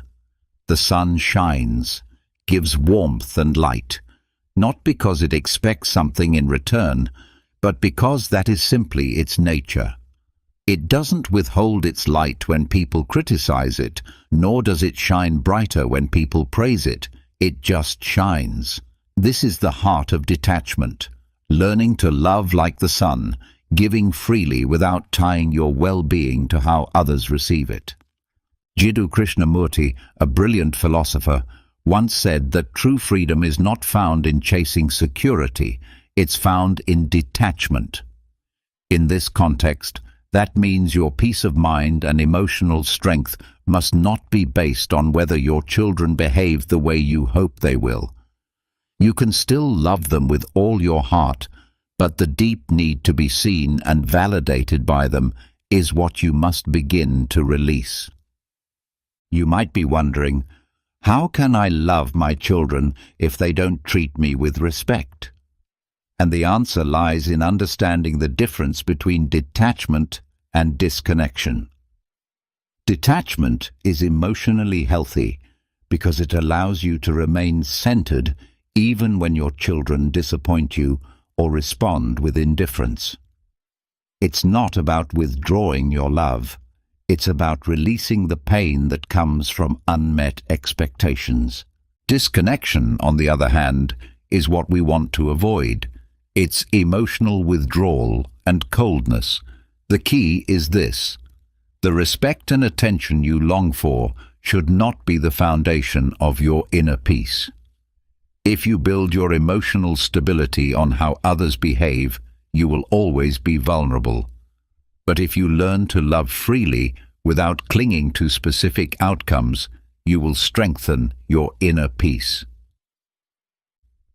Ironically, when you let go of needing their validation, you often find that others, your children included, begin to respond to you in a new way.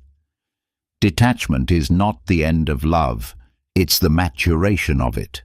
It's the ability to remain loving without being emotionally shattered when your love isn't returned the way you hoped. This gives you the emotional space to continue being a presence of wisdom and light for your children without losing yourself in the process. Because ultimately, your sense of peace, your serenity, your quiet integrity, that is what can open the door for your children to see you with a new kind of respect. Let's explore another powerful truth. You don't need to be accepted to be respected.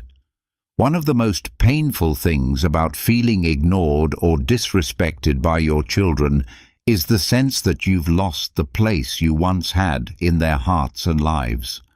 And while all of us long for respect, the path to restoring it isn't through demands, it's through inspiration. Too often, we confuse being respected with being accepted. We believe that unless our children accept our choices, our way of life, or our past sacrifices, they can't truly respect us. But respect doesn't work that way. Immanuel Kant, one of the great philosophers of the Enlightenment, said that self-respect is the foundation of all virtue. This is the essence of what we must remember. Respect begins inside you. It's not about convincing your children to accept you.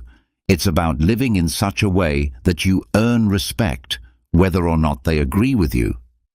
It's easy to fall into the trap of wanting your children to understand your past, to recognize your sacrifices, to appreciate the choices you've made.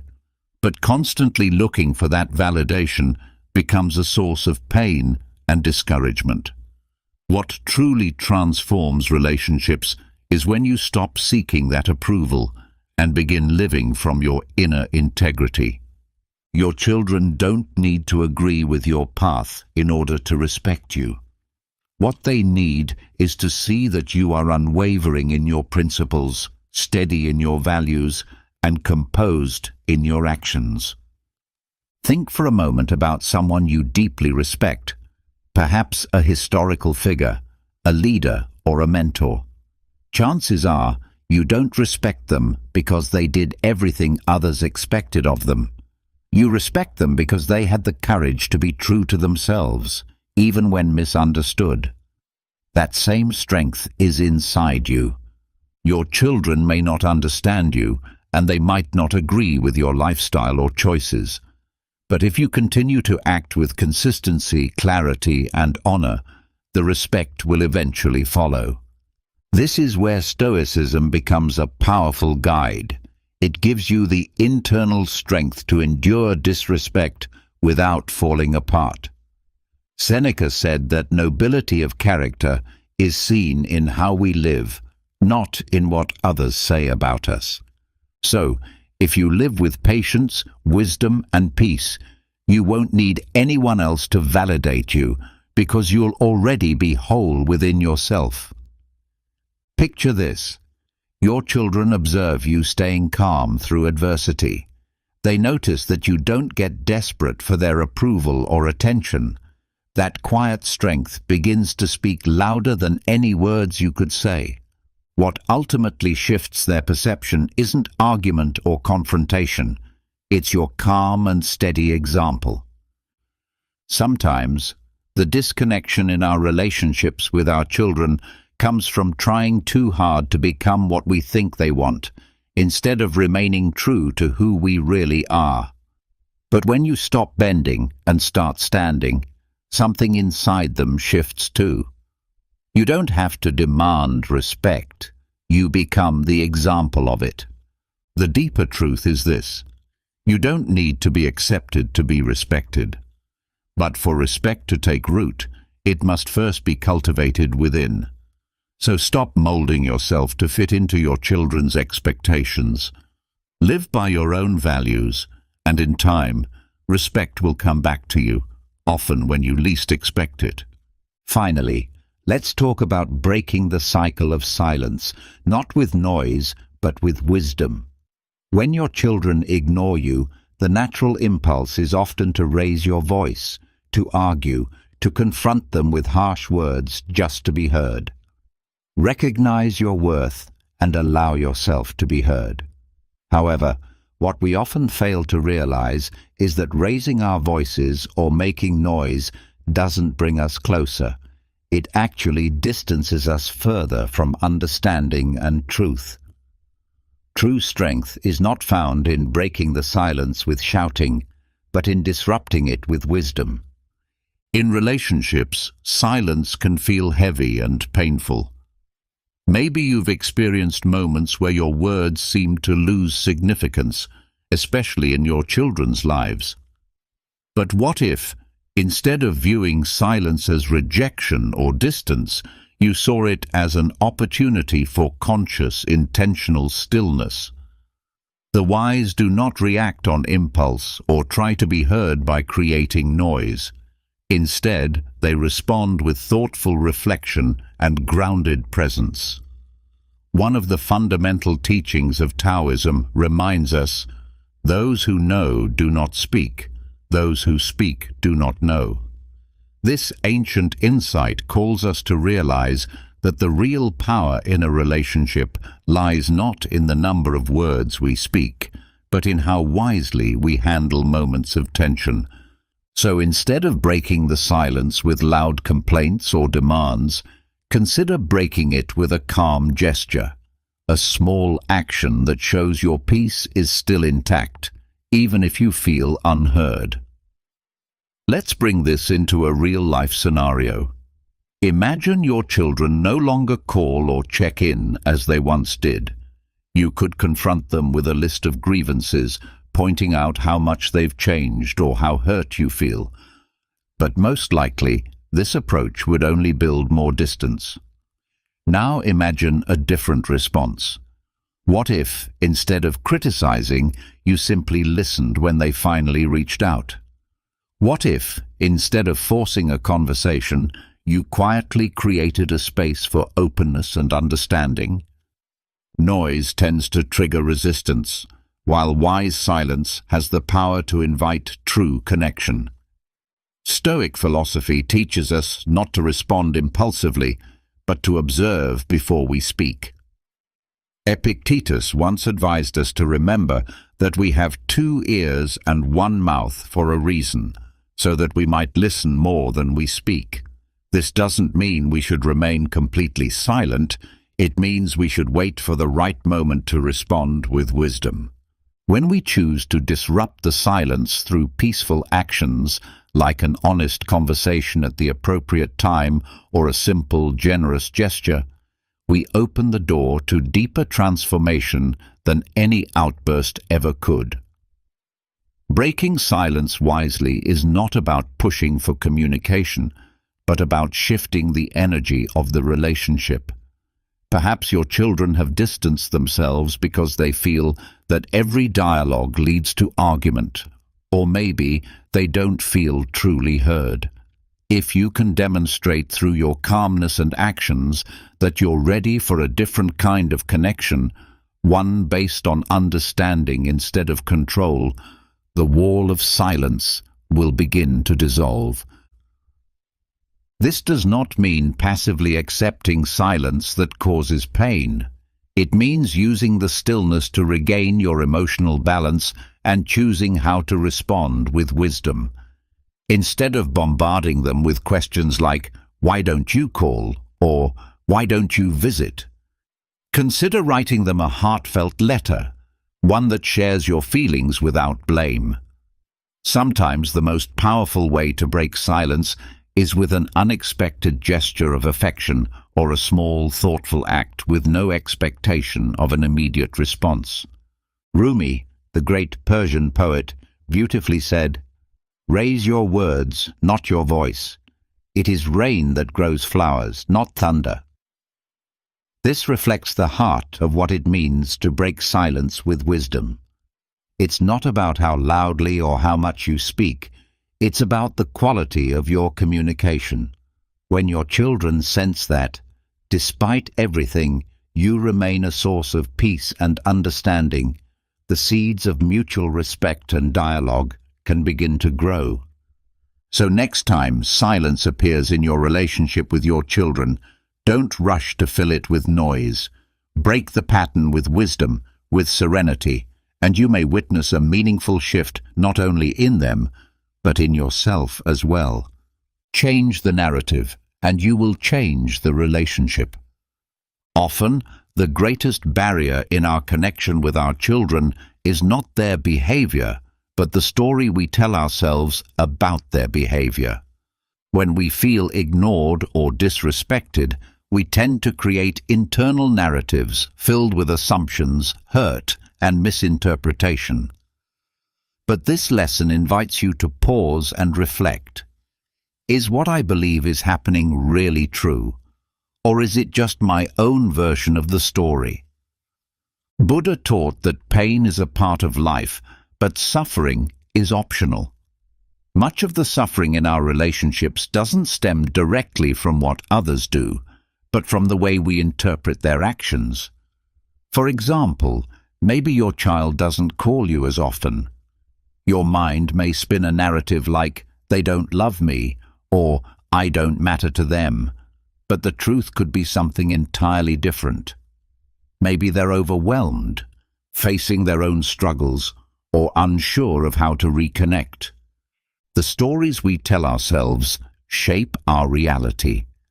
Changing the narrative means examining those internal stories and asking if they truly match the facts. Consider how your reactions shift depending on how you interpret a situation. If you believe you're being ignored out of neglect, you may become defensive, distant, or hurt. But if you tell yourself that perhaps your child is just going through a hard time and doesn't know how to talk about it, your response becomes more compassionate and open. Imagine that every moment with your children is like a movie playing out in your mind, and you are the screenwriter. If you write the story from a place of pain, that movie becomes a heartbreaking drama. But if you decide to rewrite it with empathy and understanding, the tension softens and new possibilities emerge. Stoicism also reminds us to question our perceptions. Epictetus said, "It's not things that upset us, but our opinions about them."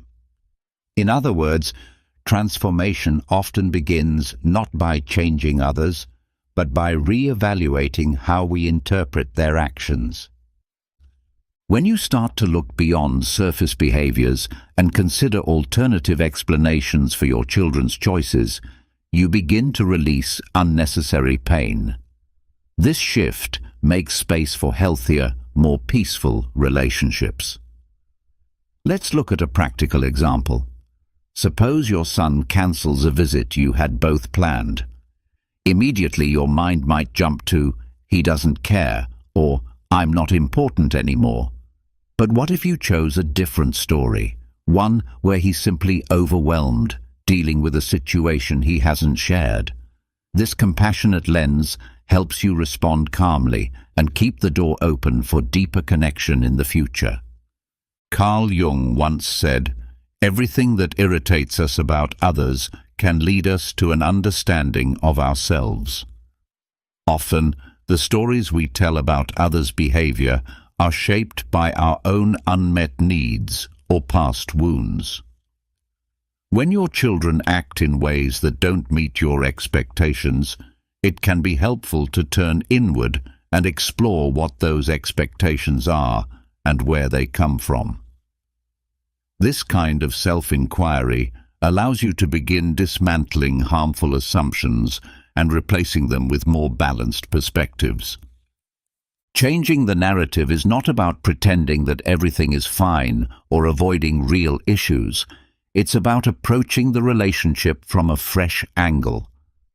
Instead of focusing only on your pain, try to see what your children might be struggling to express. By shifting how you understand their actions, you can break the inner cycle of conflict and open the door to healing, connection, and mutual respect. So the next time you feel neglected or disrespected, take a pause before you react. Ask yourself, what story am I telling myself about this? Is it actually true? And then ask, is there another story I could believe? One that is gentler, more understanding, and less painful? Sometimes, the simple act of changing your internal narrative is powerful enough to transform the entire relationship dynamic. If you've found this video meaningful so far and feel like you're uncovering new ways to respond to disconnection or disrespect with wisdom and calm, I encourage you to subscribe and give it a like. Your support helps me continue creating content that uplifts and empowers people like you. People seeking to navigate their relationships with grace, strength, and dignity. Stay tuned until the end, because the final lesson could truly shift how you see serenity, not just as a tool for peace, but as your greatest strength in reclaiming respect and harmony in your life. Peace in your relationships continues with a powerful insight. Remove expectations and start listening. One of the main sources of pain and frustration in our relationships stems from the expectations we silently carry.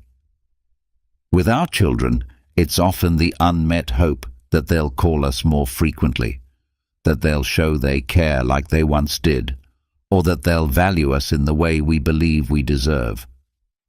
But more often than not, these expectations we've built over time become emotional traps that push us further apart from them. The key isn't to expect more from them. It's to begin listening in a new and more compassionate way, setting aside the painful expectations. When we cling to an idea of how our children should act or express their love, anything that doesn't align with that image becomes a source of hurt. But the issue doesn't always lie in their behavior. The true source of pain is often the disconnect between what we expected and what is real. Seneca once said, "The greater the expectation, the greater the suffering." This reminds us that to live with greater calm and less emotional tension, we need to release our rigid expectations and focus on what is actually unfolding. Letting go of expectations doesn't mean you have to accept being treated poorly or ignored without reason. It simply means loosening your grip on idealized versions of how your children should behave, so that you can begin to see them with clarity and honesty. When you release those internal demands of how they ought to treat you, you create space to truly listen, not just with your ears, but with your heart. This new openness allows you to better perceive what they are actually feeling and needing. And it is within this space that genuine connection can begin.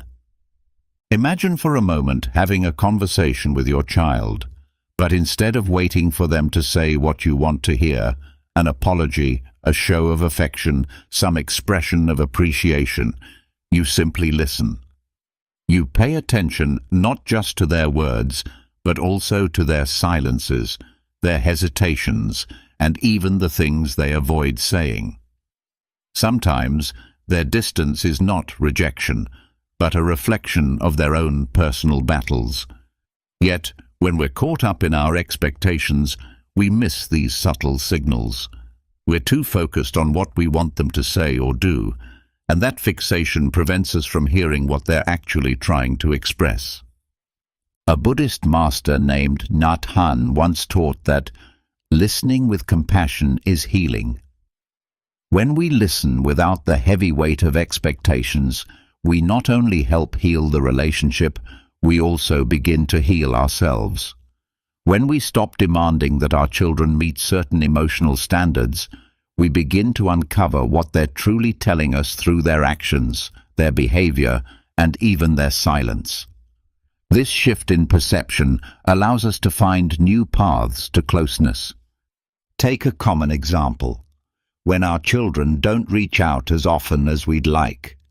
Days, weeks, or even months may go by without a call, and each passing day deepens our disappointment and resentment. But what if we stopped waiting for that call? What if, instead, we reached out simply to ask how they are, without blame, without judgment, just genuine concern? By choosing to listen rather than accuse, we invite more authentic interactions. We give them space to be themselves without feeling like they're constantly falling short of our emotional needs. They may not suddenly change or become more expressive, but their perception of us shifts. We're no longer the ones demanding or expecting. We become someone willing to understand. And it's vital to remember that our children may also be burdened by their own expectations, especially those they believe we hold over them. Their silence or distance might not be a sign of rejection. It might be fear. Fear of disappointing us. Fear of not being enough. But when we release our expectations and begin listening with true openness, we give them permission to be themselves, free from the pressure to meet invisible standards. And in doing so, we both have the opportunity to rediscover each other in a more honest and loving way. Letting go of expectations isn't about abandoning your desires. It's about creating space for relationships to grow in a more sincere and meaningful direction. By freeing ourselves from inner demands, we foster a climate of respect and understanding.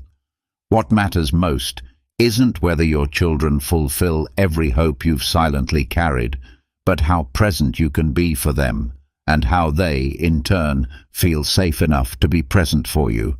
So the next time you feel hurt by what they didn't say or do, ask yourself, what expectation am I holding on to that's causing me pain?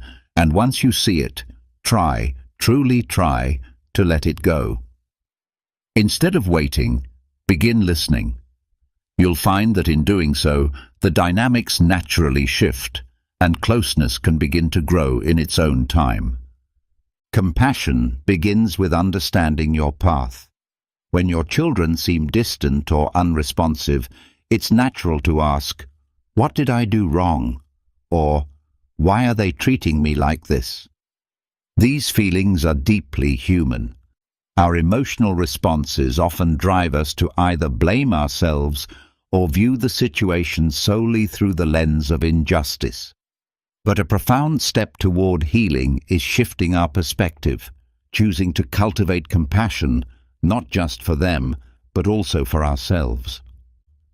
Compassion in this context doesn't mean justifying every hurtful behavior or turning a blind eye to emotional neglect. It means seeking a deeper connection, rooted in understanding. Try to see the difficulties your children may be facing, the emotional burdens, the challenges at work, the tensions in their own families. When you make the effort to understand their world, your interpretation of their actions changes. This isn't about making excuses. It's about recognizing that behind every distance, there's often an untold story. Marcus Aurelius, in his Meditations, advised us to consider our own flaws when confronting the mistakes of others. Reflect on how often you've stumbled, misunderstood, or withdrawn in times of stress. His wisdom reminds us to widen our view, not just to see the hurt we feel, but also to remember that everyone, even our children, is facing their own inner struggles. In this wider lens, we can choose compassion over resentment.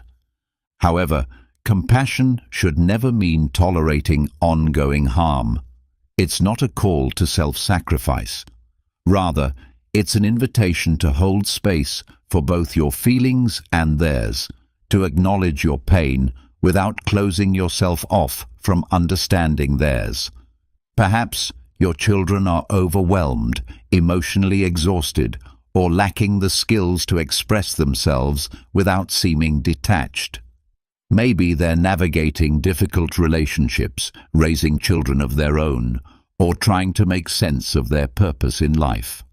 When someone is consumed by their own chaos, they often don't have the capacity to be fully present, even for those they love most. If you can view their behavior through this lens, you'll begin to understand that their distance isn't always about how they feel about you, but about what they're enduring themselves. The Dalai Lama once said that compassion is simply the wish for others to be free from suffering.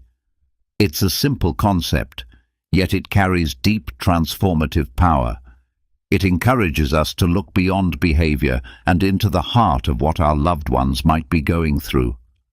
Perhaps your children don't know how to speak about their struggles. Maybe they fear you won't understand or worry that their problems seem trivial compared to what you've endured.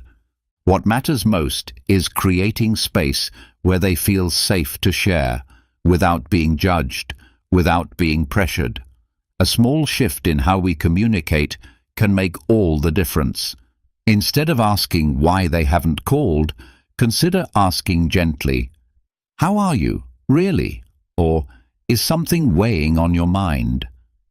This moves the conversation from one of confrontation to one of care. It replaces demand with empathy. Remember, compassion doesn't always mean fixing their problems. Sometimes the most powerful act is simply being there, offering your presence, your calm, and your attention. Let them know that they have a space with you where they are free to be vulnerable, messy, and real. In doing so, you invite them into a deeper relationship, one built not on expectations, but on understanding and mutual respect. Stoicism teaches us to accept what we cannot change, but also to be a pillar of calm and stability for others. Your children, even if they don't show it outwardly, still look to you as a source of strength, guidance, and quiet wisdom. When you embrace compassion and seek to understand their path, you become that very anchor for them, a steady presence in the midst of their inner storms. You offer a gentle reminder that love and respect are not lost forever. They can be rebuilt when both sides are willing to meet with empathy and open hearts. So the next time you feel invisible or misunderstood, pause and ask yourself, what part of their journey am I missing? What unseen struggle might they be facing? When you open the door to compassion, you begin to notice that even if transformation isn't immediate, something within the relationship starts to soften.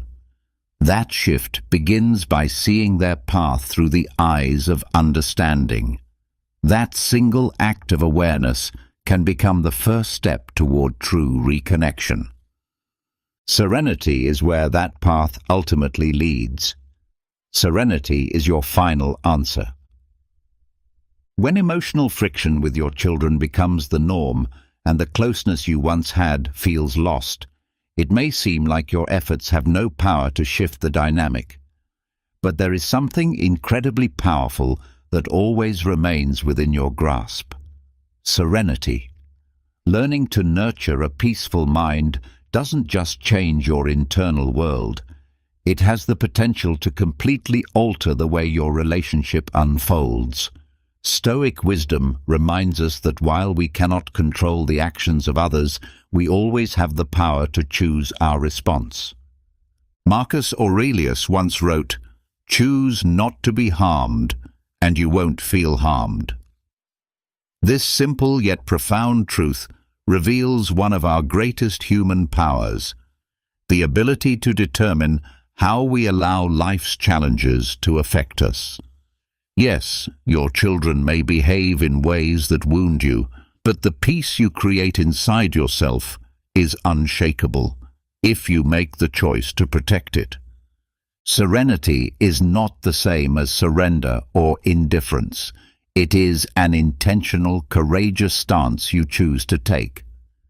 It's acknowledging that even if you cannot force your children to treat you a certain way or demand the kind of respect you yearn for, you can still stand firmly in your own inner calm. And from that place of peace, you become a magnetic presence, an unspoken invitation for them to draw closer. Often, when we try to control or correct others, it only deepens the conflict. But when we remain calm, we embody a quiet strength that is impossible to overlook. Think of your children as the wind, sometimes warm and gentle, other times wild and unpredictable. If you are like a ship that reacts to every gust, you'll constantly be thrown off course, emotionally exhausted and disoriented. But if you become like a lighthouse, grounded and radiant, you shine steadily even when the storm is raging. Your serenity becomes your anchor, your unwavering presence in the chaos. And from that place, you project both strength and wisdom. The great Chinese philosopher Lao Tzu once said, "The best fight is no fight." This doesn't mean you should give up on your relationship with your children or tolerate everything. Rather, it means you no longer exhaust yourself in every emotional confrontation. You stop entering into battles that lead nowhere. When you choose calm over conflict, you become a living example of how one can live with dignity and self-respect without needing to control everything. A practical example of this might be how you respond when you feel ignored. Instead of letting frustration or anger take over, practice the pause. Breathe. Take a moment to center yourself and reflect on what is really happening. Ask yourself, will my reaction help heal this situation, or will it only make things worse? That brief pause gives you back your power, the power to act with wisdom instead of impulse. It transforms not just how you feel, but also how others perceive you. Even if they don't express it, your children will sense the difference. Your calm presence becomes noticeable. That peaceful energy you emit acts like a gentle light guiding them back to you. Maybe not today, maybe not in the way you imagined, but serenity has its own quiet force. It commands respect without needing to raise its voice. The great psychologist Viktor Frankl, who survived the horrors of the Holocaust, once wrote in his masterpiece, Man's Search for Meaning, between stimulus and response, there is a space. In that space lies our power to choose our response, and in our response lies our growth and our freedom. Serenity is what creates that space, the space where healing and transformation can begin. Ultimately, serenity does not mean you never feel pain or that you aren't affected when things hurt. It simply means you choose not to stay stuck in that pain. It means you decide that your peace of mind will not be dictated by others' behavior, but by your own inner values and how you choose to live. That is the highest form of self-respect. So when you find yourself feeling dismissed, disrespected, or disconnected from your children, remember this: serenity is your most powerful tool. You don't have to win every emotional argument to live a meaningful, dignified life. By remaining calm, you don't just find peace for yourself. You create a space where the relationship can slowly begin to heal. Because even in the fiercest storms, calm always finds its way home. The bond we share with our children is one of life's deepest and most complex ties. Feeling unseen or disrespected by them can be heartbreaking. But as we've explored today, the answer doesn't lie in forcing them to act differently. It lies in the way we cultivate our own peace, wisdom, and strength. Detachment, compassion, and serenity. These are the quiet powers that allow you to live with grace, and in doing so, you project the very respect you hope to receive, beginning with your own children. Remember, you don't need approval to be worthy of respect. You don't have to step into every conflict. True change begins with you, and when you choose to remain calm, clear, and grounded in your integrity, you create the conditions where the relationship can evolve. My name is Gabriel, and if this is your first time on the channel, I invite you to subscribe and hit the notification bell so you won't miss the meaningful topics we'll explore next. And if you've made it to the end of this message, that means you truly value your personal growth, and that deserves recognition. To show me you're one of the committed ones, leave the phrase "I am Stoic" in the comments and tell me where in the world you're listening from. I'd love to know which countries are walking this path of self-discovery with me. And before you go, consider sharing this video with someone who may need these words today. You never know how much a small piece of insight can change a person's direction. I'll see you in the next video. Stay calm, stay strong. Today, we're going to explore how to start your day with a Stoic mindset. The way we begin our mornings has the power to shape the entire course of our day.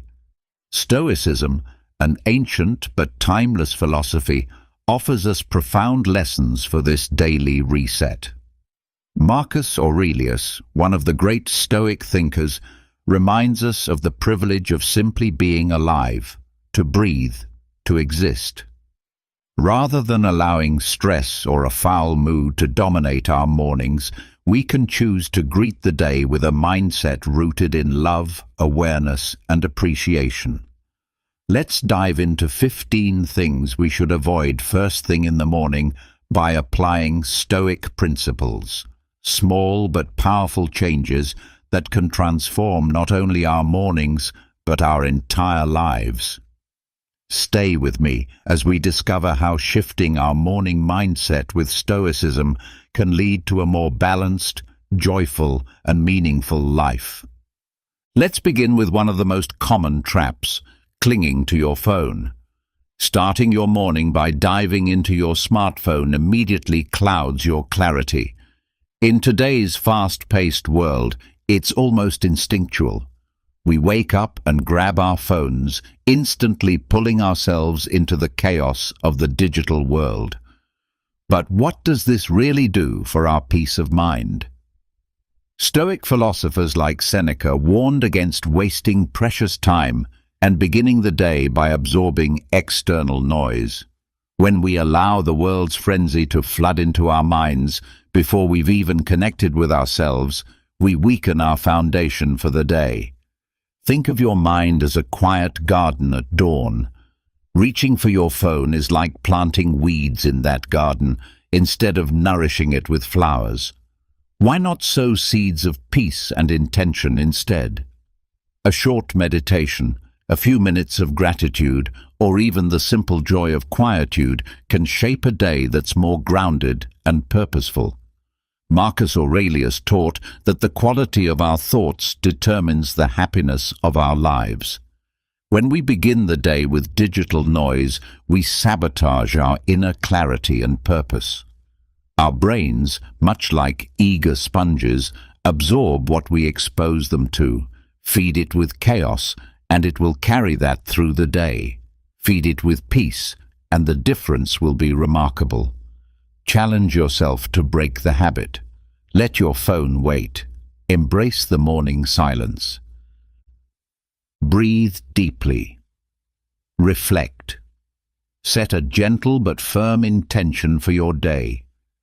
This subtle shift can transform how you handle everything that comes your way. Remember, you are the gardener of your own mind. Tend to it with care from the very first light, and you'll harvest a life of greater balance and satisfaction. The digital world can wait. Your well-being should not. Another trap we often fall into is giving in to negativity as soon as we open our eyes. Whether it's grumbling about the quality of our sleep or dreading the arrival of Monday, these thoughts immediately set a negative tone. Stoic wisdom, especially from Epictetus, reminds us that it's not the events themselves, but our responses to them that determine our experience. Visualize your mind as a garden once again. Complaints are weeds that stifle the growth of anything good. Instead of letting those weeds grow, how about planting seeds of gratitude? Marcus Aurelius noted that the nature of our thoughts defines our happiness. So instead of getting lost in regret or resistance, challenge yourself to find 3 things to be thankful for.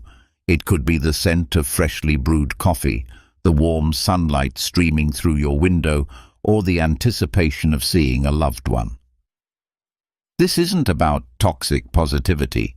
It's about giving your mind a compass, a direction. Our brains work like emotional GPS systems.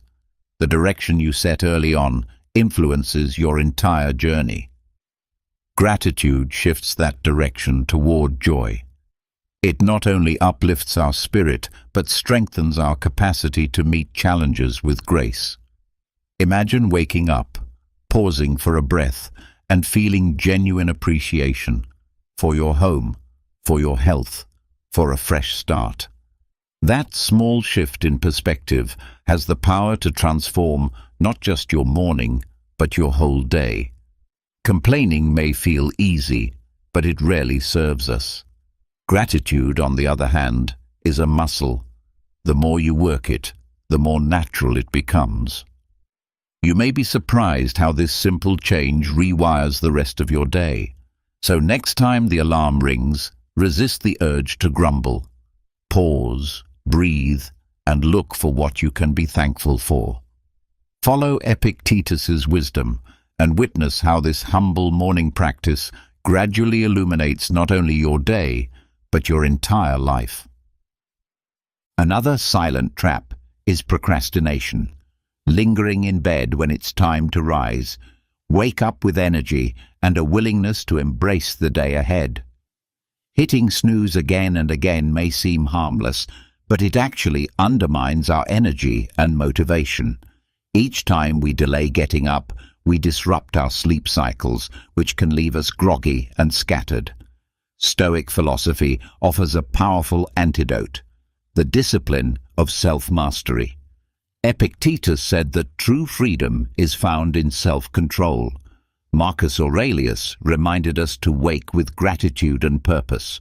What if we began to view waking up not as a burden, but as a celebration of life itself? Instead of fighting the alarm, we could greet each new morning as a gift, another chance to grow, to learn, to live.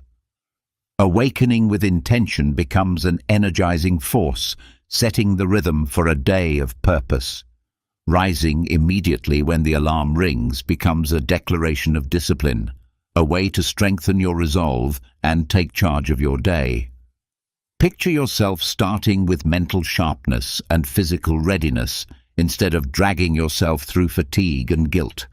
This simple act of getting up on time can spark a ripple effect throughout your entire routine. The next time your alarm goes off, remember, it's not just a noise, it's a signal, a reminder that you have another opportunity to live fully. Wake up with gratitude. Embrace the day. Witness how that one act can elevate not only your morning, but your life. Then there's the often overlooked habit of neglecting hydration. As we open our eyes in the morning, many of us skip this essential ritual.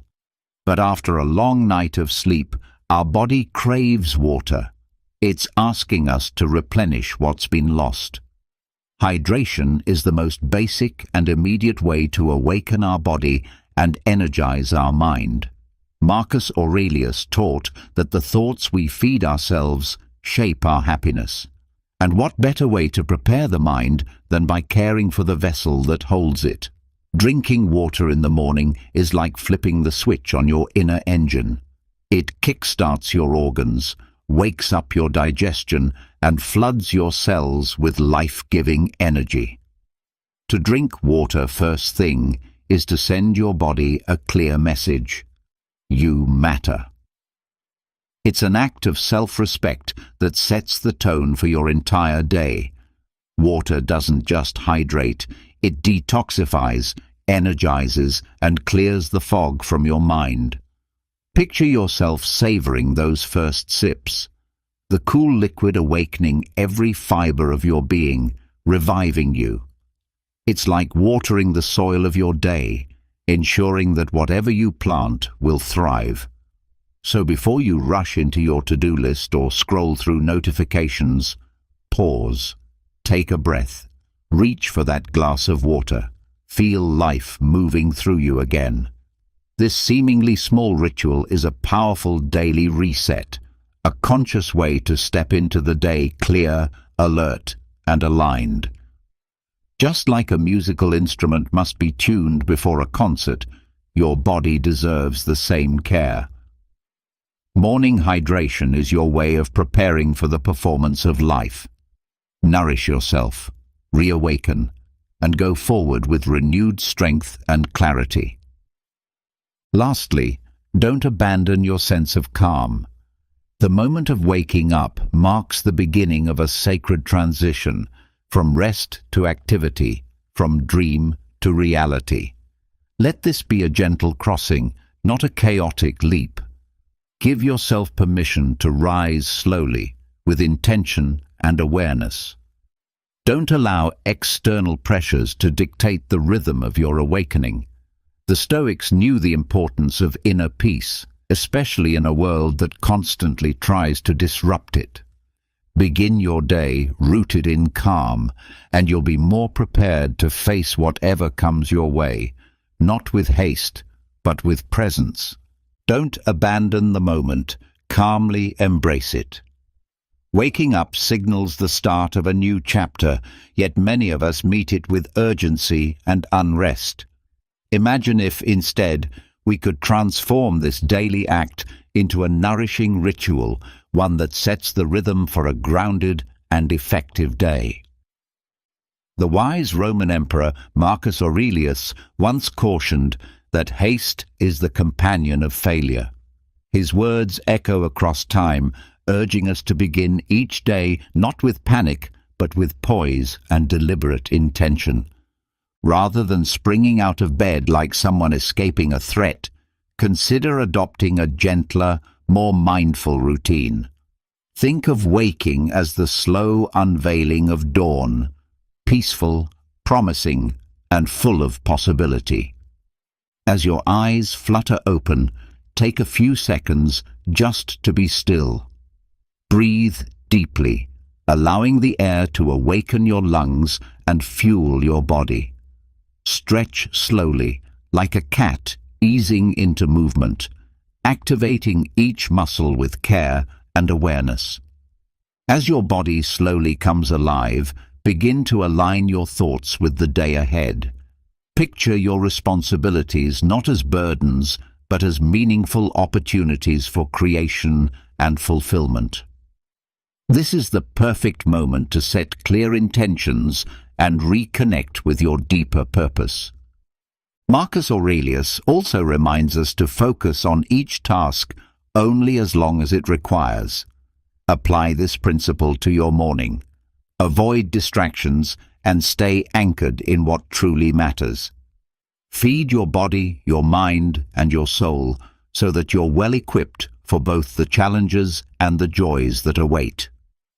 Taking this mindful approach to awakening lays a strong foundation, like planting a seed of calm that will bloom into clarity and productivity. Imagine gliding through your day like a boat in still waters, not struggling against the current. This single change, waking up with presence, can leave you more grounded, less anxious, and far more prepared to face life with grace. Remember, every morning is another chance to slow your pace and realign with your values. By investing just a few minutes into a calm and deliberate beginning, you're not only enriching your morning routine, but enhancing the quality of your entire day and, ultimately, your life. Let's not forget the fuel we need to start our engines. A day that begins with nourishment is a day primed for resilience.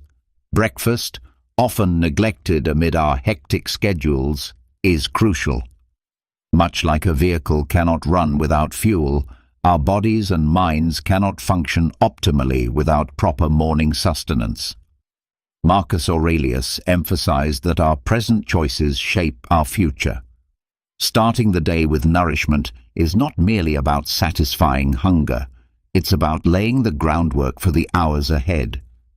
When we skip breakfast, we're more likely to feel irritable, scattered, and sluggish. And yet, it doesn't require a lavish spread. Something as simple as a bowl of oatmeal, a smoothie, or eggs and toast can drastically influence the tone of our day. Epictetus wisely told us to listen more and speak less. Let us apply that to our bodies, tune in and respond to what it needs. Don't underestimate the impact of a wholesome breakfast. This modest habit holds the power to reshape your daily rhythm, transforming rushed mornings into moments of renewal and readiness. Taking time to eat well in the morning is an investment in energy and motivation. So when your alarm rings tomorrow, resist the urge to hurry. Instead, take a few mindful minutes to nourish your body. You'll be amazed at how this simple act can elevate your entire day. After all, breakfast isn't just a meal, it's the first conscious step toward a remarkable day.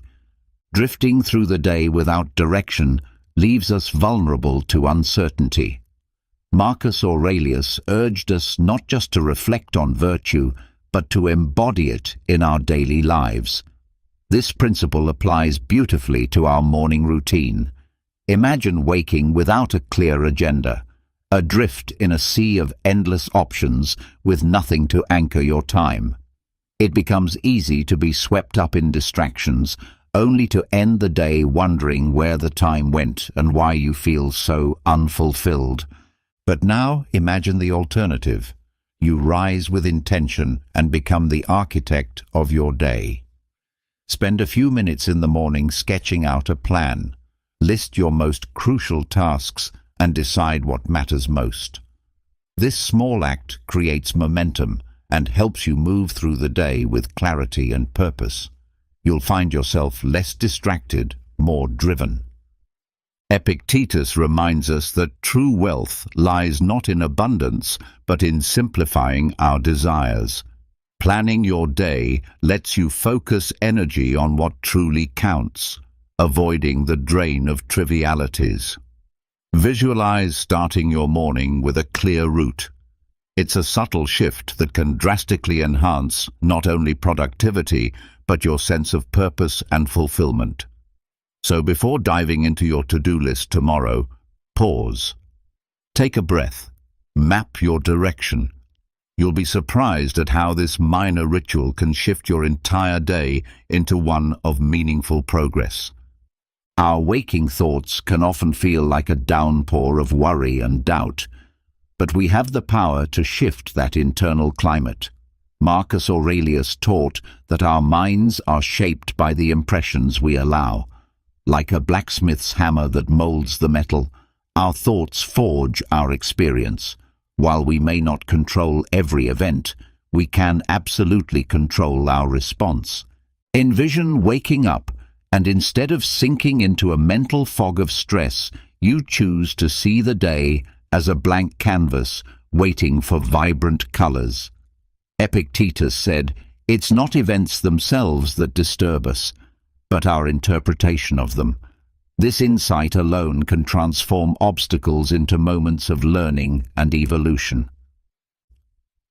The moment you catch your thoughts turning sour, pause. Ask yourself, does this thought serve me? Is there a more constructive way to see this situation?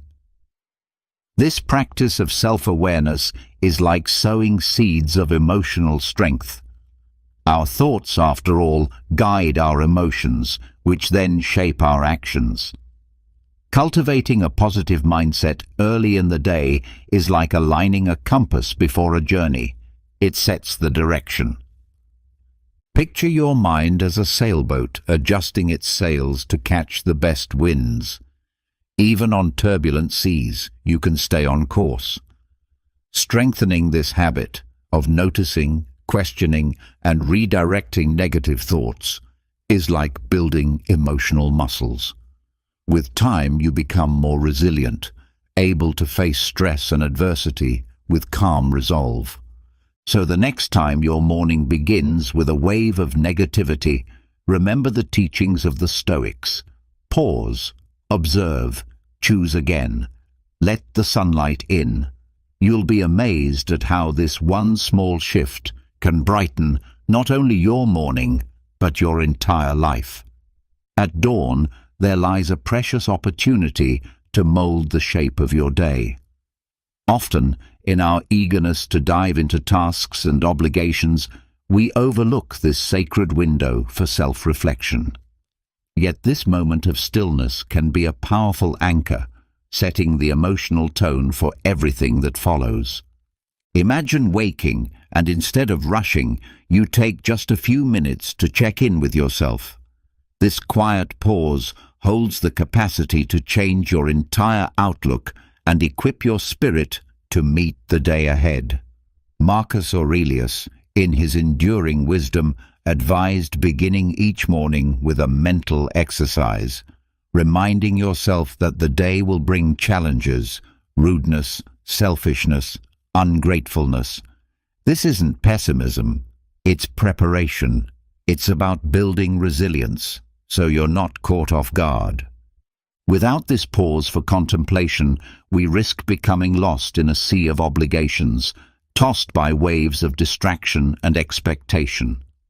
Morning reflection becomes your internal compass, guiding your thoughts, decisions, and actions throughout the day. It's like consulting a map before a long journey, clarifying your destination and the route that will get you there. This doesn't need to be complex. It can be as simple as sitting quietly with your breath, acknowledging what lies ahead, and reminding yourself of your deeper values. This small act of mental tuning can be the most powerful part of your morning, transforming chaos into clarity and routine into meaning. It can be as simple as sitting quietly for a few minutes, jotting your thoughts down in a journal, or engaging in a brief meditation. What truly matters is taking a moment to carve out mental space that allows you to clarify your intentions and priorities. By committing to this habit, you lay a strong foundation for your day. You'll find yourself more centered, less reactive to whatever the world throws at you, and more in tune with your deeper purpose. Picture the contrast between launching into your day already entangled in chaos versus beginning with calm, clarity, and intention.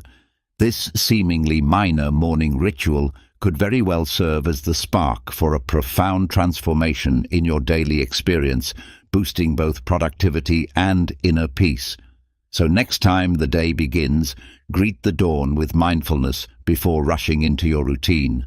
Pause, take a deep breath, reflect on what matters most, and mentally equip yourself for the road ahead. Remember what Marcus Aurelius advised. Begin each day by reminding yourself, today I will encounter interference, ingratitude, insolence, disloyalty, ill will, and selfishness. This isn't about fostering negativity, but about preparing the mind to meet whatever challenges arise with composure and wisdom. Equally important is not overlooking the needs of your physical body, particularly in the morning. As we rise, our body pleads for attention. Epictetus wisely reminded us that we must define our essence before we act, a lesson that applies just as much to morning physical neglect. Ignoring the body's signals upon waking can lead to stiffness, fatigue, and a lack of energy. Our body, like a finely tuned machine, requires daily maintenance. A brief stretching routine or light physical activity in the morning can be the catalyst that unlocks our energy for the entire day. Marcus Aurelius likened life to a form of struggle, a challenge we must be physically prepared to meet. Morning movement is more than just physical. It triggers chemical processes, enhancing blood circulation and releasing endorphins, the natural messengers of happiness and vitality. By dedicating just a few minutes to this self-care ritual, it's as if you flip a switch that activates your entire being. Visualize yourself caring for your well-being. Every stretch, every movement is an act of growth. This modest habit can become the cornerstone of a transformation that improves both your physical and mental health, smoothing the transition into your day and energizing your every step. The next time the sun rises, before plunging into your to-do list, pause and honor your body. Stretch, move, and observe how this ritual becomes a wellspring of revitalizing energy. Your body is your most faithful companion on this life journey. Treat it with the dignity and care it deserves, and it will respond with strength and resilience to meet whatever the day may bring. Another often overlooked aspect of a meaningful morning is nurturing your relationships. In the pursuit of a meaningful life, Stoic philosophy holds relationships in high regard. Seneca, one of its greatest voices, highlighted the irreplaceable value of friendship and love as pillars of a fulfilling existence.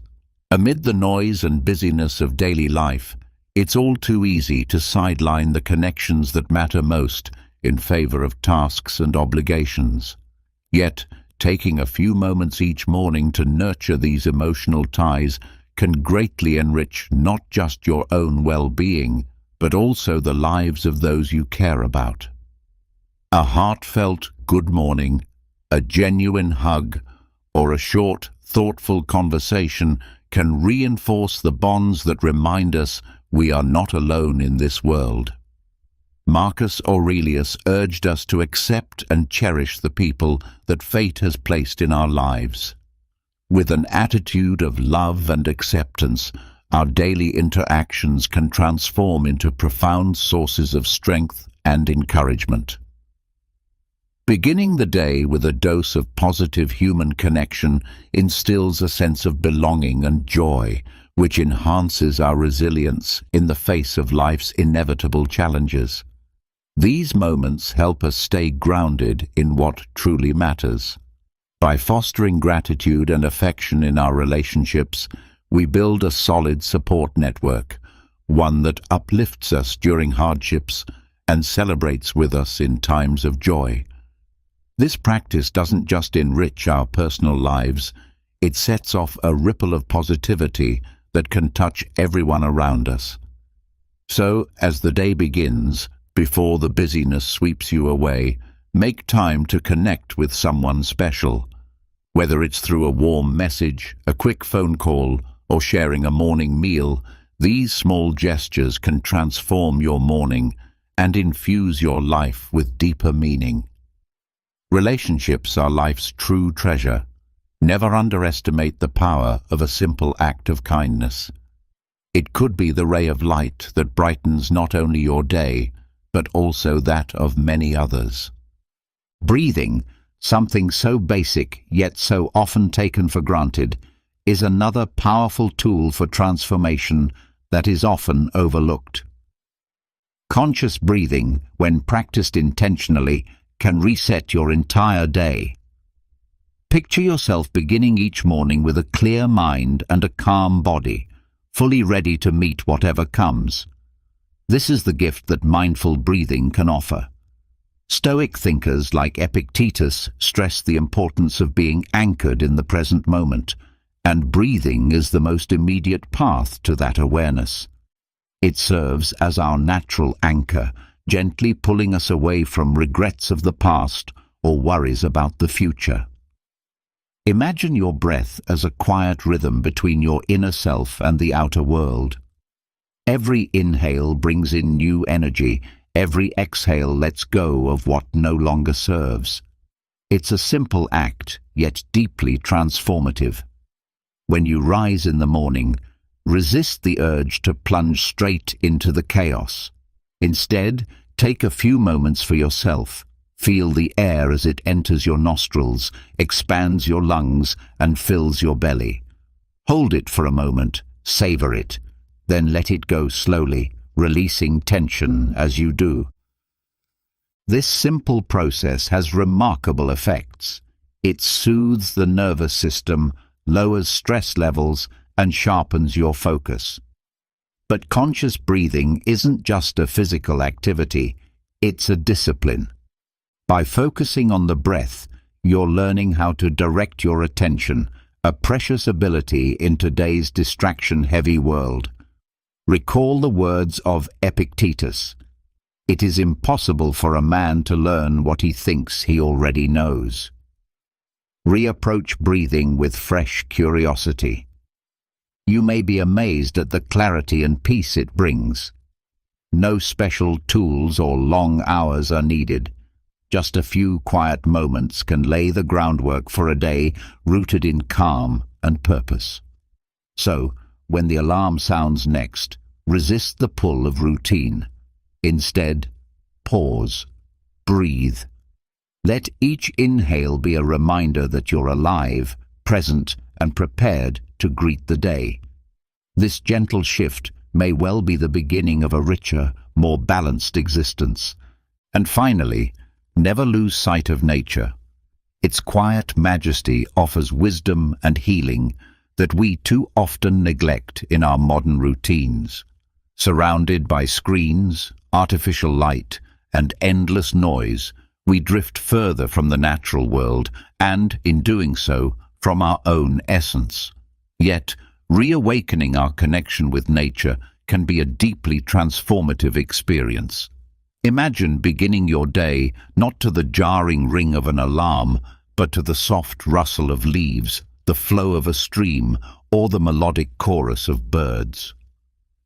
Marcus Aurelius, in his enduring insight, encouraged us to pause and behold the beauty of sunrises and sunsets, to admire the calmness of water. Science supports what ancient wisdom has long held. Spending time in nature can ease our anxious minds, elevate our mood, and sharpen our focus. It's as if returning to the natural world allows us to recalibrate our own internal rhythm. The beauty of it is that we don't need grand adventures to reap these benefits. Small, intentional acts, like opening a window to feel the morning air, stepping outside to hear the birds, or watching the sky change color at dawn, can be more than enough. Sometimes the most ordinary gestures are the most powerful, like opening your window in the morning to breathe in the crisp air, or taking a short walk while noticing the soft hues of the sky and the gentle sway of leaves dancing in the wind. These simple moments can be enough to root you firmly in the present. Nature offers us timeless wisdom about movement, impermanence, and beauty. Each blooming flower and drifting cloud reminds us how precious the present moment truly is. So, before you throw yourself into the busyness of the day, pause. Give yourself the gift of stillness and connection with the natural world. Observe, breathe, feel. Let the calm and quiet strength of nature flow into you, anchoring you with a sense of inner stability to face whatever the day may bring. This small yet deeply powerful ritual has the capacity to transform not just your mornings, but your entire outlook on life. Nature waits, always patient, always welcoming, ready to hold you in its nurturing arms. All it asks is that you say yes to its invitation to rediscover the peace and beauty that exist not only around you, but also within you. Do not lose sight of your true essence. Revisit your values and realign with your goals so you can live each day with authenticity and meaning. At the start of your day, take a few quiet moments to visualize intentionally. This practice, inspired by the insights of the Roman Emperor Marcus Aurelius, can serve as the catalyst for unlocking your fullest potential. Begin by mentally sketching out your day. Picture your responsibilities and challenges and imagine yourself skillfully navigating them. Envision handling work demands with calm clarity, gracefully managing the unexpected and interacting with others, whether in meetings or casual exchanges, with warmth and wisdom. See yourself triumphing over setbacks, approaching problems creatively, and finding balance in moments of tension. This is not wishful thinking. This is mental training. Just as elite athletes rehearse their performance in their minds before the competition, you too can prepare your brain for the day's trials. Each positive image you hold builds confidence and emotional strength. Marcus Aurelius reminds us that while we cannot predict the future, we can meet it with peace if our mind is prepared. Think of yourself as an architect designing the blueprint for your ideal day. Every detail you envision is a step closer to a more purposeful, structured life. This morning ritual becomes your compass, guiding your choices and behavior toward your deeper aspirations.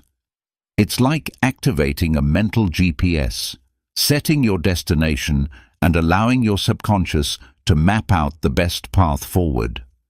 By engaging in visualization and immersing yourself fully in your morning rhythm, you're scripting your day in advance. Each imagined scene becomes emotional armor, helping you walk into reality with composure and clarity.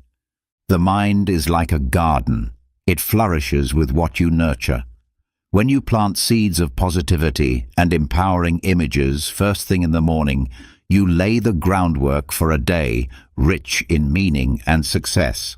So, before the whirlwind of your daily routine begins, take a pause, breathe slowly, close your eyes, and see your best day unfold in your mind's eye. This seemingly small act can shift your entire perspective, strengthening your confidence and resilience so that you can take on any challenge that crosses your path. Do not drift away from gratitude. When you wake up, imagine yourself as a tender of the soul, planting the seeds of appreciation deep within your heart. This practice, deeply rooted in the teachings of Stoicism, has the potential to completely shift the way you see your life and elevate your experience in the most unexpected ways. Seneca, one of Stoicism's great voices, likened gratitude to a hidden treasure that waits to be found each morning. As you open your eyes to a new day, let yourself sink into a state of grateful awareness. Grateful for the people who enrich your life, the simple pleasures that surround you, and the opportunities that continue to present themselves. Gratitude becomes your lighthouse, steering your thoughts away from the jagged cliffs of negativity and guiding them toward the calm shores of joy and appreciation. The benefits of this practice extend well beyond emotional well-being. Gratitude touches the very fabric of your physical and mental health, acting as an unseen shield against stress and enhancing your natural resilience. Visualize yourself stepping into the day wrapped in a glowing aura of contentment, radiating tranquility in every interaction. Gratitude becomes a magical lens, revealing beauty in the smallest details. And when life becomes difficult, this habit of thankfulness serves as your anchor, keeping you steady during the storms. Marcus Aurelius viewed every morning as a sacred gift, an opportunity to breathe, to think, to feel, and to love. When you infuse your morning with Stoic principles, you begin crafting a stronger, wiser version of yourself with each new dawn. Let every sunrise be a fresh chance to plant gratitude, gather purpose, and water the deep inner strength that fuels your journey to make the world a better place. The way you begin your day can be the spark that ignites a profound shift in your entire life. So, I invite you to step into this new day with intention and curiosity. Embrace the teachings of Stoicism, apply them to your daily life, and witness the quiet yet powerful transformations that begin to unfold. The ancient wisdom of the Stoics remains profoundly relevant today and may hold the key to living a more centered, fulfilling life in the modern world. Don't let yourself feel rushed or overwhelmed by all these insights. Remember, this video will always be here for you, ready to offer guidance whenever you need to return to it. The path of Stoicism is not a race. It is a gentle, continuous unfolding. Start slowly.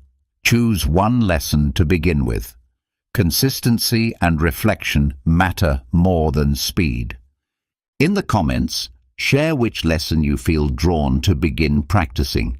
If you found value in this content, give it a like and consider subscribing to our channel. And if you've made it this far into the video, let us know by commenting the words Stoic Wisdom. I read each and every message and truly appreciate your presence and commitment. Don't forget to explore the 2 videos appearing on your screen now. They will beautifully complement today's teachings and deepen your understanding. Until next time.